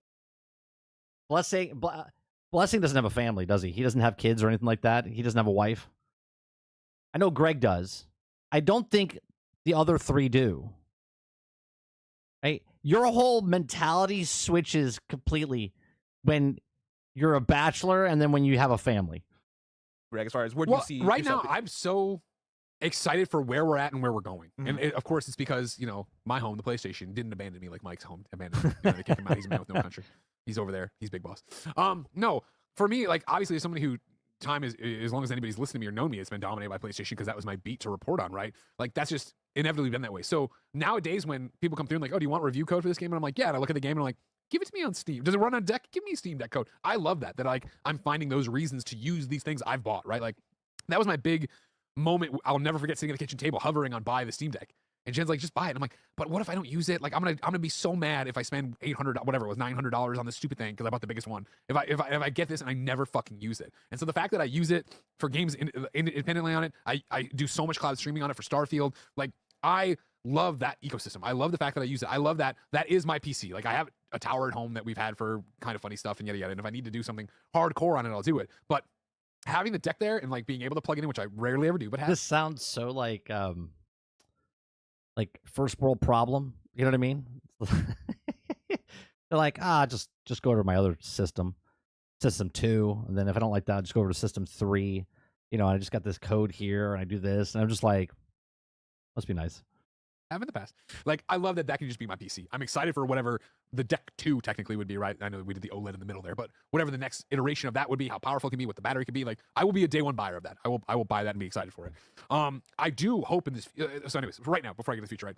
PlayStation 5 would still be number 1. I would say Deck is right behind it, where it is like I'm playing a lot of PC stuff. I use my PC a lot. And then behind that would probably be the Xbox, yeah, because of, again, Starfield Obsession, little things, and also looking at this year, where this year's going. Like, You know what's funny? A lot of people say they don't play the Switch, but yet the Switch is the most sold console. How is that possible? like with Avowed, like I'm going to put a lot of hours into that, right? We talk about all these things that are supposed to come this year, whether it be Outer Worlds 2, whether it be Fable, like they're speaking my language, South of Midnight. Like, these are games I want to play. You know, would I play them on the PC? I'm not against it. I want to transfer the save back and forth, but then we're into what Andy was talking about and what I've talked to Andy about of like, well, is the Game Pass going to work? Is it going to be weird with the deck, right? That, again, with the loaner laptop, it's like, okay, this opens up stuff I can play with and try that, see if I like that ecosystem more. But even that is exciting to me of, cool, I have a Razer laptop out there that is awesome and everybody seems impressed with it. I don't know what any of the specs mean, right? 4080, awesome, great, whatever. But it's like, that's turnkey right now, right? There's Waterbird says, I have a PC and I have a PlayStation, therefore I have every system. That's right, because you have an Xbox. Right, Water. You have a PC, which is an Xbox, and you have a PlayStation 5, which is also an Xbox. there's nothing I need to do to it. So that's fantastic. That's what I want. I wanted to be able to load the game and play it and have a dedicated space and have the screen. It's going to be great on a plane. Awesome. That's an exciting thing. And the thought of, well, that save then works on Steam. I mean, come on. What an amazing, and I know this is so stupid, but for me, Greg, the PlayStation guy, what an amazing platform Steam is of cloud syncing saves. Your things are over there. This is going, I play it on my deck. I put it on the big machine. I put it over with you, right? It's what I hope that Xbox figures out with them, right? Of like, okay, cool. How do we make the saves transfer even easier? Because again, Xbox is cool of the Game Pass PC. I can get my Starfield thing and kick it over to Xbox and do it to the cloud. That's an amazing ecosystem as well. Like, I have so much variety and choice right now that I am playing on more systems than ever. Like, that's new to me, and I feel like I'm flourishing in that. Whereas in the past, it's been PlayStation 5 code. I'm gonna have it fine with fucking Xbox, I guess, and I play. But you know, we talked about it yesterday, I think, on Gamescast, like our year-end wrap-up, and yours was just like, cool, it's Hellblade, right? And mine was Starfield followed by Hellblade, and like that was really all I played there. Maybe Dungeons of Hinterberg too, but it's like even that I think I got a Steam code for because I wanted it on the. Z says Deck, Portal, PC, PC gaming, PC music studio, PC peer-to-peer, PC console, but no fucking time to play. Fucking go. So like, I'm eating. I'm so happy with everything. The Switch 2 coming out and like the rumors of an Ocarina remake, fuck yeah. A new Mario Kart, fuck yeah. I'm gonna be all about these things. So it's like, I love the diversification. These people are the 0.001% of the gaming community. You know what I'm saying? These are the upper echelon of, they own everything. This is their job. They play everything. They're the keeping up with the Joneses type of thing. Not Robert Joneses, just Joneses in general. And to look into the future of what that means for me, I love what you're talking about of, I think of what the future would look like. And my hope would be, it would be whatever the PlayStation is, because I'm still trophy and I'm still getting my single player games there. Whatever the next Steam Deck is, because I think it's such an impressive machine and I want my games on the go and I think it's amazing. And then Paris put the honey in my ear yesterday. And so my hope would be that then it is this Xbox that is Xbox and is able to run Steam. And I am sending, I'm doing Steam Deck stuff and I'm sending my save over there and I'm off to the races and happy. Like right now, we're in a situation, and I think because of the I would switch to. I think because of the line of our work, right? Or just the nature of what we do, I love kind of trying to be ahead of the curve and hopping into He just admitted it. Ahead of the curve, keeping up with the Joneses, right? That's exactly what they are. these early access games and giving my thoughts and opinions so people can, either be guided and, maybe, oh, I like Andy's taste in games. Maybe this is something that's worth checking out, whatever. But right now, there's a beta for a game right now. A little game called 33 Immortals. You ever hear that game? I've heard of it. Thunder Lotus Games, formerly made Spiritfarer. 33 Immortals is that 33-player action roguelite that is just a bunch of people raiding bosses, all sorts of stuff. That's fun. And it's currently in beta on the Xbox Insider Program and the Epic Store. No Steam. The odds of me giving that a chance? Probably next to zero, right? Yeah. Because I just don't really have those those aren't kind of within my reach. I gotta sign in to Epic. I don't want to play this beta because I gotta sign in. It's like you're on your PC already. Epic is already on your PC. Like You think PlayStation and Xbox fanboys are bad?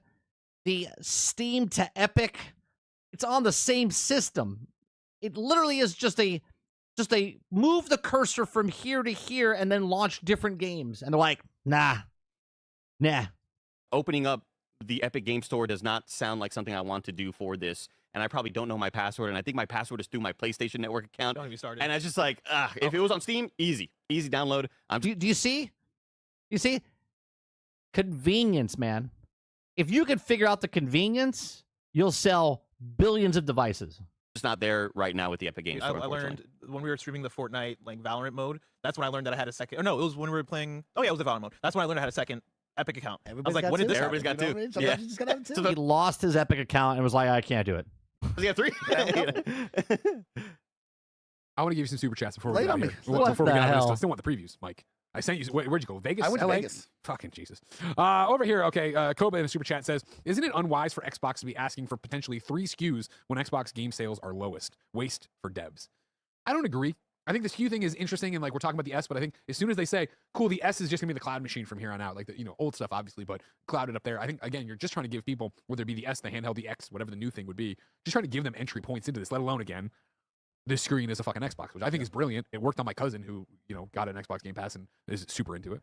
Why not, right? Shay Slay says, here it's called sheepskin gifts and alpaca too. Thank you. There you go. What are they selling there?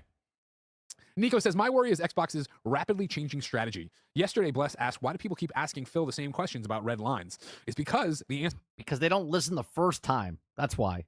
answers change every 6 months, which I do not agree with. I do not think it's every 6 months Phil's changing an answer on if it's going to be exclusive, if it's not, if it's whatever. I think it Mike doesn't agree A with me. little bit. I mean, I agree with that. Yes, I think it's become clearer over time. There was a little bit of murky water at the beginning, right? I think it's You can go look at me 4 years ago. I knew exactly what position they were going to. They finally said and came out this year or last year, whatever, that they want to play everywhere. just a big ship to turn, and it feels so rapid because you are 4 generations deep into an ecosystem, and now we are really moving and saying like, well, all these games that used to be exclusive that we used to sell the console on, they're everywhere now. So it's kind of like a whiplash of sorts to try to go through right here, but it is happening. I think they have stayed true to their word of what is going on right now. You get kind of muddied waters of like, well, where Starfield, like, why not just say all these games are gonna go? Like, that's all you have to say. I don't know why we hold it back and keep our cards close to our chest when you've shown that, like, Because very simple.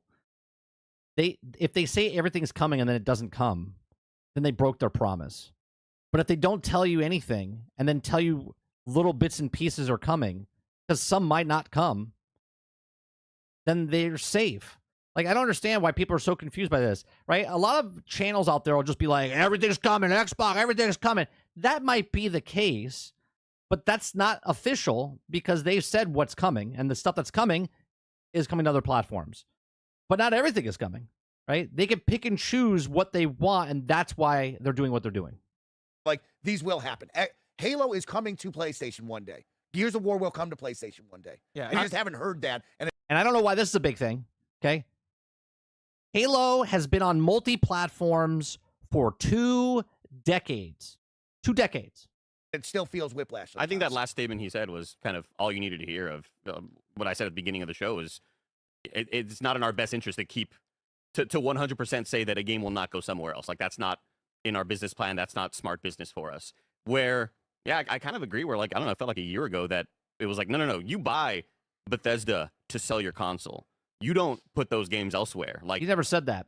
I remember having a conversation with this chat, okay, years ago when they bought Bethesda, and I said you would think they would keep it for them, but I said each every single one is their own. Like, they could keep it to themselves, or they could put it everywhere. And obviously they've done that, right? They did exactly that. They've taken certain games and they've put them everywhere, and they've taken other games and only put them on their platform, right? Because that's the right that they have as the owners of these brands. you buy that stuff to bolster your hardware and make people want to buy an Xbox. And now it just seems like But like, that's did they all say kind that, of or out the did we window. say that? Because I feel like that comes from people. Like, that comes Yeah, from that comes from people, not from them. the audience, but like I don't think they ever went. We bought Bethesda to only put their games on our console. That's right. They've never ever said that, and that's what people right. Phil Spencer or Matt Booty or Sarah Bond can say it out of their mouth, and everyone will go listen to some other YouTuber because they said all games are coming. Right? They never said all games are coming, but someone leaked that all games are coming, and they'll believe that over the person that's saying it. Makes no sense to me. Been the way that they were slowly drip feeding what games were going elsewhere. Yeah. It may have been the way that when Hi-Fi It's Rush like a bad game of telephone. goes multi-platform, we're So why buy it? Because they want to make money. What do you mean? Why buy it? Water. If you could buy, I don't know, an IP. If you could buy Star Wars, like you own Star Wars, would you only release it on one platform? No, you would spread it around as fast as you could because they want to make their money back. Why is it a double standard where Call of Duty's purchased and they didn't make it exclusive because they said they would never make it exclusive, right?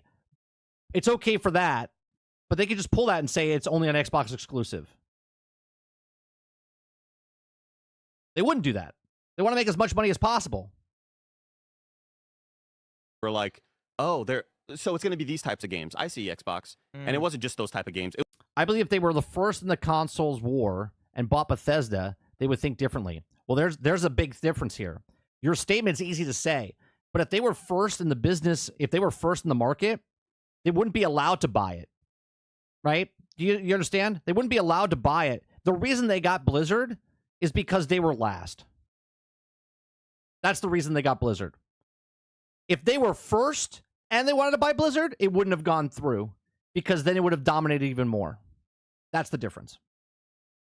It was always planned to be everything, but I think they wanted to not just blunt force hit us across the head with everything's up for grabs. You know, I think they wanted to kind of slowly drip it out. I think the one flack I will give, because I think a lot of it is, you know, we've talked about this for years and years, and I think Chris says it's called Console Wars, and the PC isn't a console, so it didn't count. Why didn't it count? Because you said it wasn't a platform?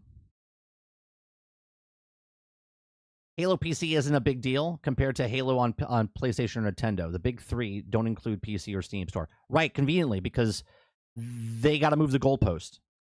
You got to make a point and subtract the thing because otherwise it dilutes your point. PC has and always has been a platform. It's not a console. Console is just whatever you want to call it. It's a platform. You play games on it. Halo has been on PC for 2 decades. Wasn't a big deal then. It's not a big deal now. it has been the back and forth of like a group of audience being like everything's gonna go everywhere, and then the other group of audience, being like, hey, you buy Bethesda, you're doing that to sell consoles or whatever, and like it's to what we talked about yesterday as far as the fan and audience. And didn't Pete Hines in Elite complain about Bethesda games being exclusive at ABK everywhere? Where's Doom? Was Doom exclusive? No. Was all the other games that Bethesda published, were they everywhere? Yes, they were. They even kept exclusives on PlayStation and then moved it over to Xbox afterwards. Again, what I said was they're allowed to pick and choose what they want to make exclusive and not exclusive. Investment that they have in Xbox, because it is like almost like the not to say this in a mean way, right? But like the last place mentality of, oh man, I've been here and I've invested in this and like I gotta fight for it and I gotta be involved and I gotta make the business decisions for Phil Spencer, all that stuff, right? And so we're overly right. Xbox gets shit on. If they made Starfield exclusive, they get shit on because it's not everywhere. Then they get shit on if they say Starfield's now going to PlayStation. They get shit on. So pick a side. Do they get shit on because they made it exclusive, or do they get shit on because now they're making it on PlayStation? Engaged with it. To say all that, right? I do think around this time last year, where there were the reports of certain games, was it last year or 2 years ago? I don't remember at this point, but certain games coming to Xbox. There was like 2 or 3 games. I think it was a Hi-Fi Rush, Sea of Thieves conversation. Sea of Thieves, Grounded, yeah. And I think it was Sarah Bond, Phil Spencer, and like Matt Booty sat down and they did the podcast, and we were like, oh, it's a podcast. It was like that scenario. Oh, yeah. And I think during that, it did feel like they were towing the line as far as, oh yeah, these games are going to come to Xbox, but then I don't have to go back and watch it verbatim. It did feel like they were saving room for but like these games aren't going to come to Xbox. I don't know if they ever said it verbatim, but They it felt didn't. like a You mean aren't going to go to PlayStation? or sorry, right? aren't Yeah. going to go to PlayStation. Sorry. But it felt like there was like a turn at some point where it was, oh, actually, yeah, these games are coming to PlayStation. And I think that's the one piece of like where that didn't line up with like, you know, the words and their actions didn't necessarily line up. But I think that might have just been the one-off scenario of like, oh man, maybe y'all shouldn't have spoke on those. Or, and like, I think we've talked about this as well, Satya Nadella and Microsoft from the top coming down and being like, oh no, there's no red lines. Like everything has to be able to come to PlayStation or other platforms so we can. And I love this also, right? I love how people say, well, they don't count PC as console, so it doesn't matter. Oh, yeah? Where did Helldivers sell the most of? Helldivers sold the most on PC, right? So PlayStation then takes the win and says, well, yeah, we sold 18 million copies. Majority of those were on PC, the platform that no one counts as a gaming platform. It's amazing. Make this money. It felt like that almost got taken out of their hands. Waterbear says, yes, the following Microsoft acquisition, Bethesda's intention was for future Bethesda games to be exclusive to Xbox platforms, meaning they would primarily be available on Xbox consoles and PC. The exclusivity, they never said. They said it was a case-by-case scenario years ago when they bought it. Because people asked. They asked Phil, is this going to be exclusive? He says, no, it's not going to be exclusive. It's going to be case-by-case. Not being exclusive automatically because it's on PC and console, okay, makes it non-exclusive. But because one says console and one doesn't, it's like exclusive for console, right? And now they put stuff on the actual all the consoles and they get shit on. So they get shit on for making exclusives when they make exclusives. They get shit on for putting their games everywhere. Like I'm very confused by this. Chris says PC is a generic platform that may play games, but it isn't guaranteed. Consoles are dedicated game machines. Say always play games. Minimum PC wasn't pushed until Xbox lost. What are you talking about, man? The first thing I played on besides an Atari was an Apple IIc computer. Computers have always been a gaming platform. Electronic Boutique was a literal game store that sold just PC games. Waterbear says, when you get a chance, 30, check out the article I posted in general chat. All right. Hands. That is all correct. And so I actually want to go back to Nico's comment here where I was Gaming on PC is optional, but gaming on console is the sole purpose. All consoles have the same specs and guaranteed minimum level of access for generation. So wait, I can't watch YouTube on my console? I can't watch Netflix on my console? I can't put a DVD in my console? It's exclusively only for gaming? Come on, Chris. Come on, Chris. I don't think it changes every 6 months. In that context, it does. And I know that I'm splitting hairs here. My interpretation was more people bought a PlayStation 3 for the Blu-ray player than they did the actual gaming system. the flip. I read into your comment a flip of it's exclusive, it's not exclusive. The way I would phrase everything we just talked about and how we talked about it yesterday was that the message keeps evolving. That Xbox's business model keeps evolving, and Phil has to keep doing that. So the thing he said about, okay, these are, I saw somebody shout out, when they got Bethesda, new Bethesda IPs would be exclusive or something to that effect. That is a changing thing, and yes, I stand down in that. I was incorrect. I was reading it a different way. I meant the fact that it evolves, but I understand. And yes, to that respect, yes, it evolves. Yes, it changes. You are correct. I had another one I wanted to get in here before we get to an ad break. Here we go. Street Shadow says, I see a lot of people say we want one console or PC only world, but what does that do to competition and how to generate new ideas? And how does that generate new ideas? It's true, but again, even when we say that, I don't see it being. We are getting down to one thing. We are talking about the next Xbox being two things in one, possibly, right? Maybe this is just a pipe dream. We are talking about getting an OS onto this, competing OSs. We are talking about the ROG versus the Steam Deck. Like, I think even as we go to one, if we went to one platform, everything's PC, you'd still have people making different things and working on ecosystems and different operating systems to try to be the best place to play. Yeah, I think people are working with like a narrow view of what competition is. Because it's not like Xbox is going anywhere, at least for now, right? Like, I think Xbox still exists in that space as far as hardware, right? Like you mentioned, Steam Deck, ROG Ally, is it ROG? PlayStation. Technically, it's ROG. I talked to a PR person who doesn't work there anymore, and they're like, technically, it is ROG. We don't say ROG. We don't say ROG. It's ROG. But like, you have all these different pieces of hardware. Nintendo's like, doing their thing, right? PlayStation's doing their own thing, and I do think that the moves that Xbox is making, I think, are going to leave PlayStation in a place, and not just the Xbox thing, right? But like, I think PlayStation in general are in between a rock and a hard place of PlayStation can't be PlayStation forever in the way that they're operating currently. 100%. Because of the amount of money. That is correct. That is correct. They can't stay the same, but they can stay the same as long as they can until they pivot. And the industry is pivoting right now. It takes to make games because of how long it takes to make these games that are more demanding as far as fidelity, scope, all these things, right? How much difficult it is to like, how much more difficult it gets every generation to make a fucking video game, right? Like, that isn't going to stand. And so, like, yeah, like I think the competition part of it is happening. Xbox is making competitive moves right now because they're in a position where they have to. That is going to ripple over to PlayStation, where they're gonna have to look around and go, shit, we're being left in the What? No, blessing? No, that's not going to happen. dust. With every fiber of my being, I believe if Xbox can weather what they're in right now, and not even the storm, just financial world 2025, as we see everything happening, right? If you can weather this and have this vision, there's going to be a day where it is suddenly a flip, where it is like, oh, PlayStation, what is PlayStation doing? And it is that they are still so archaic, and they are still their box and their exclusives and da. You will get to a point where this cloud strategy, every screen is an Xbox, we're partnering with PC, we're talking to Steam, we're using OS. Like, you are going to have a day where that suddenly, I feel like that clicks into place, and you do look at PlayStation and go, oh, you're fucked. You didn't do it fast enough. Now, they are going to PC with older games. Clearly, there's a pipeline. Clearly, if when this would get to that. This is very surprising coming from a person that is, by his own accord, okay, that he's a PlayStation Sony pony. Okay, listening to what Greg is saying right now is very eye-opening for myself, considering I've been saying this for years.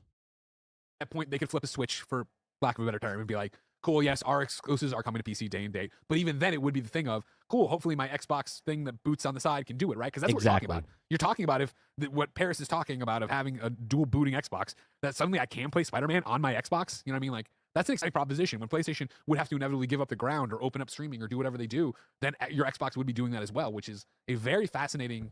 You have to stay competitive. You have to adapt and change with the industry. They all talk to each other. The video we watched yesterday with Laura Fry, she said industry guys talk to industry people, right? Because no one's doing what they're doing except the people that are doing it, right? So when they talk to go to conventions and when they talk to other people, they're asking, guidance and stuff from other people. Big conglomerate companies all talk to each other. They all in the same circle. They're all in the same business, okay? So obviously, if the industry decides that they want to go this direction and the companies decide to go that direction, making digital games, then that's where it's going. Conversation. Yeah, I'm really excited to see what the next generation cell is, right? We were sold this generation on the most powerful hardware available. Oh, there's a second SKU to get into more people's homes. And what is this one? Is it just a handheld? Because Greg, I'm right on board with Xbox, with the ecosystem and that sell of every screen can have your games, all of your purchases. But what are you selling me next one? What is this going to look like? Will people get up and go, I'm excited to buy that? Or will they go, I don't really need that? So and there will be really a lot excited. of people, there will be so many people who don't need that. Yeah. But then there are so many people like me, and even less than me, right, in terms of their connection to video games, who would be like, oh, awesome. That gives me all of that and all of this. And yeah, it's not the best, it's not the worst, but it's like even the Razer 18 laptop out there that I'm having a great time with, right? And I'm excited to get really hands-on with on this trip. It's awesome right now. I think about having that in the 3-year commitment to it. In 3 years, the memory card, graphics card and all the stuff is outdated and it's not running games flawlessly. I'd be like, oh, I don't have the desire to do this. That's why I'm talking about the Steam Deck. I'm excited for Steam Deck 2. Sell me that so I have a better Steam Deck experience where I could go and have a better PC experience right now. There's always going to be people like me who just want it to work in turnkey. Yeah. Final one before ad break. Bubby Kai super chat and says, Mike, picture the next Xbox. A beautiful, spherical, rectangular-ish thing with a button press and chime in all its glory, playing your Spherical triangular. Steam library and Xbox library, whispering in your ear, you're home. I love it. I'm very excited to see if that's the sell, right? Of like, are they really going to approach us in, whatever years from now? Let's just say 5 for fun. 5 years from now, Phil gets on stage with Sarah Bond and the team, and they go, we've created a box that does both. And you have the freedom now to choose. You can do whatever you want. Go do it. Okay. Is that just not a PC? Should I just not be buying PCs? this is a PC. NZA. But what's the difference? If that is the case and everything is the same, then what is the difference now to then?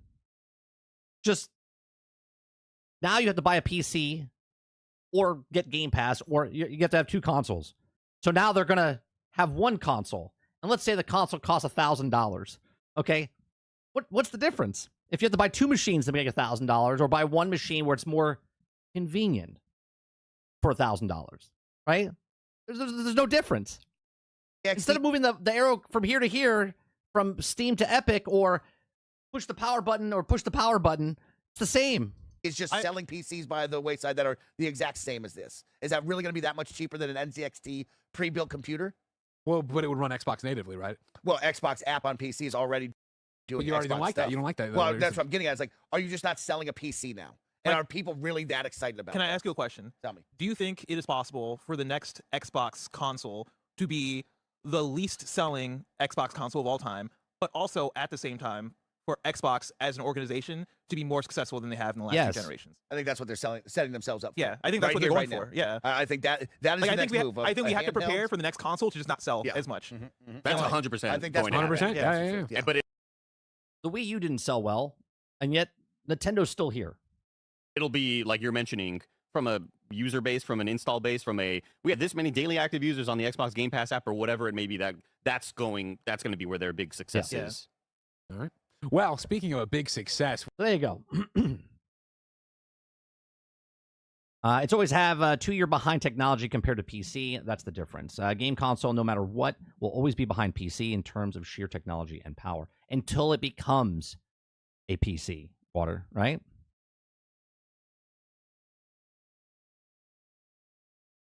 He needs 5 years for them to say what they're saying already. Yeah, it boggles my mind, Z. Like, they're telling you what they're doing.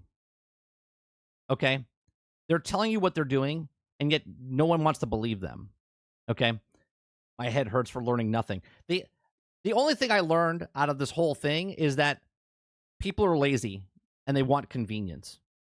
That's what I learned from watching these 4 talk. Okay? They want the convenience of being able to boot up an Xbox and play their Steam games or play whatever, but they don't want it to emulate it. They want it to be locally there, right? They don't want to press another app to get into the thing. They just want it to work, which is just I'm so confused, right? Like, as a person that owns multiple consoles, it's like, hey, I want to play a PC game. I turn on my PC and I play a PC game. If I don't want to play a PC game, I got to turn on my Xbox to play the Xbox. Or if I want to play the Nintendo Switch, I play the Nintendo Switch. So on and so forth, right? You already have your PC on. And Andy, that's his name, right? The guy on the end was like, yeah, there's a demo going on right now, and I just don't want to play it because it's on Epic. What? You don't want to just move your mouse cursor down and click to open it up to log in and play a demo or play a thing because it's not convenient? Like, think about the wine taster. It's like, I want to get this wine from this glass to my mouth, but I don't want to lean the glass to my mouth. Is there a simpler way? And then yet another drink has a straw, and they're like, it's like, what are we talking about? It's like ridiculous. Laziness is what I think is more about most gamers. Altern says, what's harder, being a dev or double clicking to open up a different storefront? I will wait. Game making is hard, but it's just so like it's so long.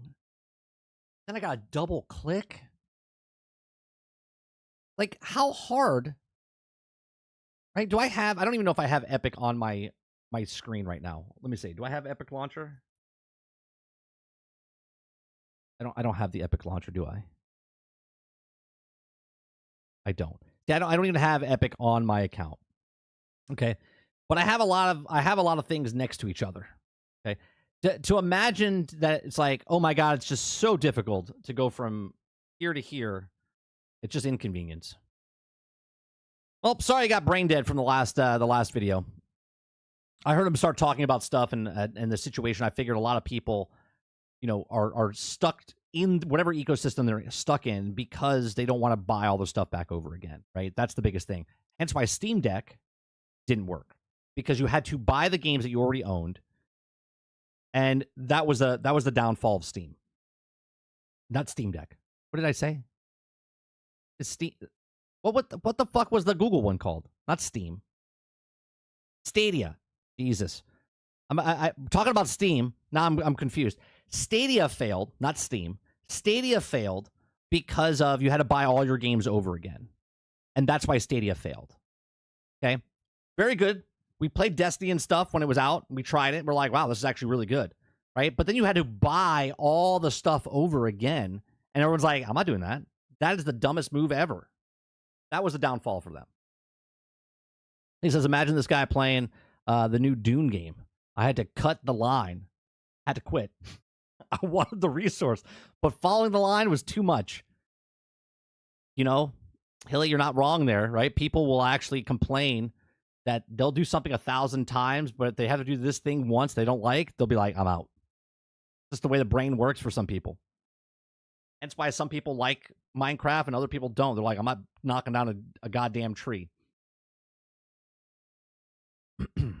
Did you watch the final Fantastic Four trailer? I did, Dolphin, before the stream started. I was very underwhelmed by it. I was very underwhelmed. I didn't think it was good. I didn't think it was bad. I was just underwhelmed. I was just like, okay. Like, I thought the style and the period that they're picking, it looks like it's taking place in the 60s and whatnot, looked good. I don't like Pedro Pascal as Reed Richards. I don't like Pedro Pascal. He's in everything. I said this earlier. He's in everything. I don't want to see him anymore. I'm tired of seeing his face. Okay, I don't hate him as a person. He's just everywhere. I want to see other actors and people that actually look like the characters. He does not look like Reed Richards.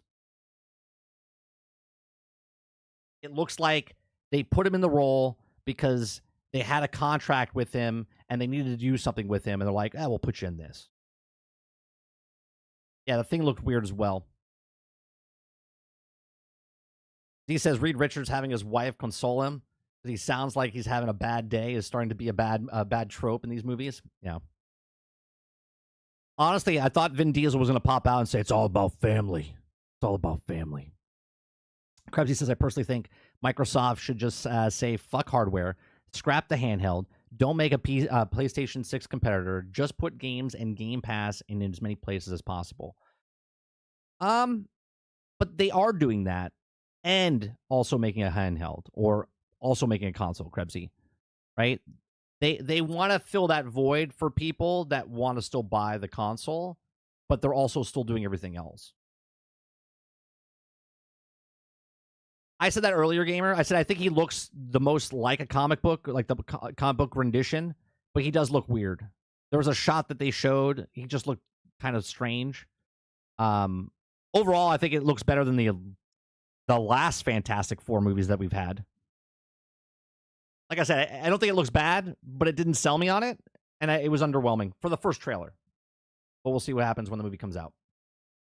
I do think it's weird, and I said this earlier, I do think it's weird that they're promoting this movie before the Captain America movie even comes out.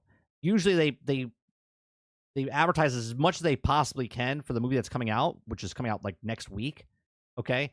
And then when that movie launches, then they start shooting promotions for the next movie. They're already trying to get you hyped up for this movie because they've already moved on from Brave New World. Z says, right, now they've just decided that they're going to sell less, and they will make the unit to sell who wants it, and sells more to everything. Right. If you want to buy an X, buy an X. If you want to buy an S because of your pocketbook is just not big enough to buy an X, then get it there. If you don't want to buy any of that, you can get Game Pass. You can have it on the PC. That's what they're doing. Right? If you don't want any of that, then you could just get it on your television set. They're doing exactly what you said, but I think they have to have their foot still as a console maker. Just because the people, as you can tell, they probably took a survey and be like, 80% of the people said they have to have a plastic box. Otherwise, they won't buy. As he says, so far it just looks like The Thing and Claptrap are going to be the selling the humor. Well, come on. Herbie was just for toy sales. We all know that, right, Z? That's the only reason he's there. He's the Grogu. He's the whatever, Baby Yoda, whatever you want to call him. Gotta sell toys. All right. That's going to do it for me. We went way over today. I appreciate it very much. You guys have a great rest of your evening, day, or night.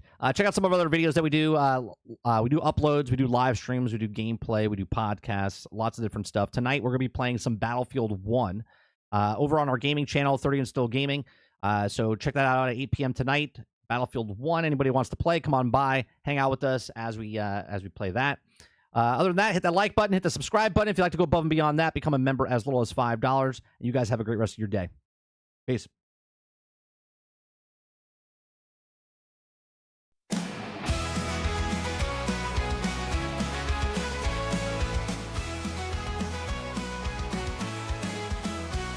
Good morning, sunshine, rise and shine. The daily grind is here on time with gaming news and fun galore. We'll chat and entertain once more. The coffee's hot, the mic is on. Jump in the chat, let's have some fun. From pixels small to stories grand, we bring the magic to your hand. We're nitty tuned in daily, don't you miss? Entertainment wrapped in bliss.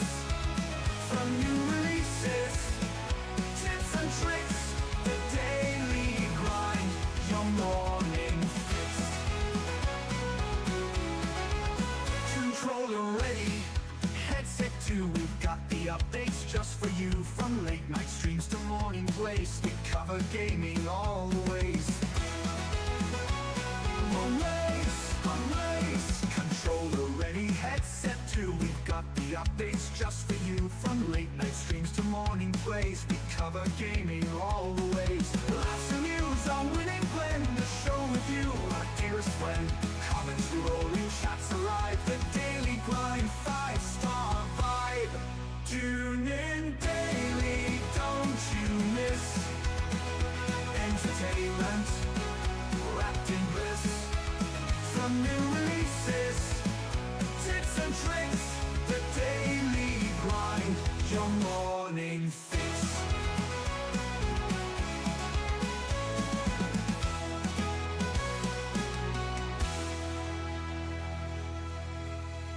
Good morning, sunshine, rise and shine.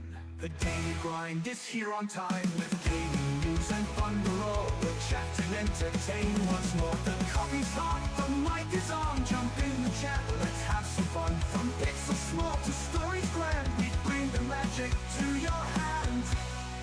Tune in daily, don't you miss? Entertainment wrapped in bliss. From new releases, tips and tricks, the daily grind, your morning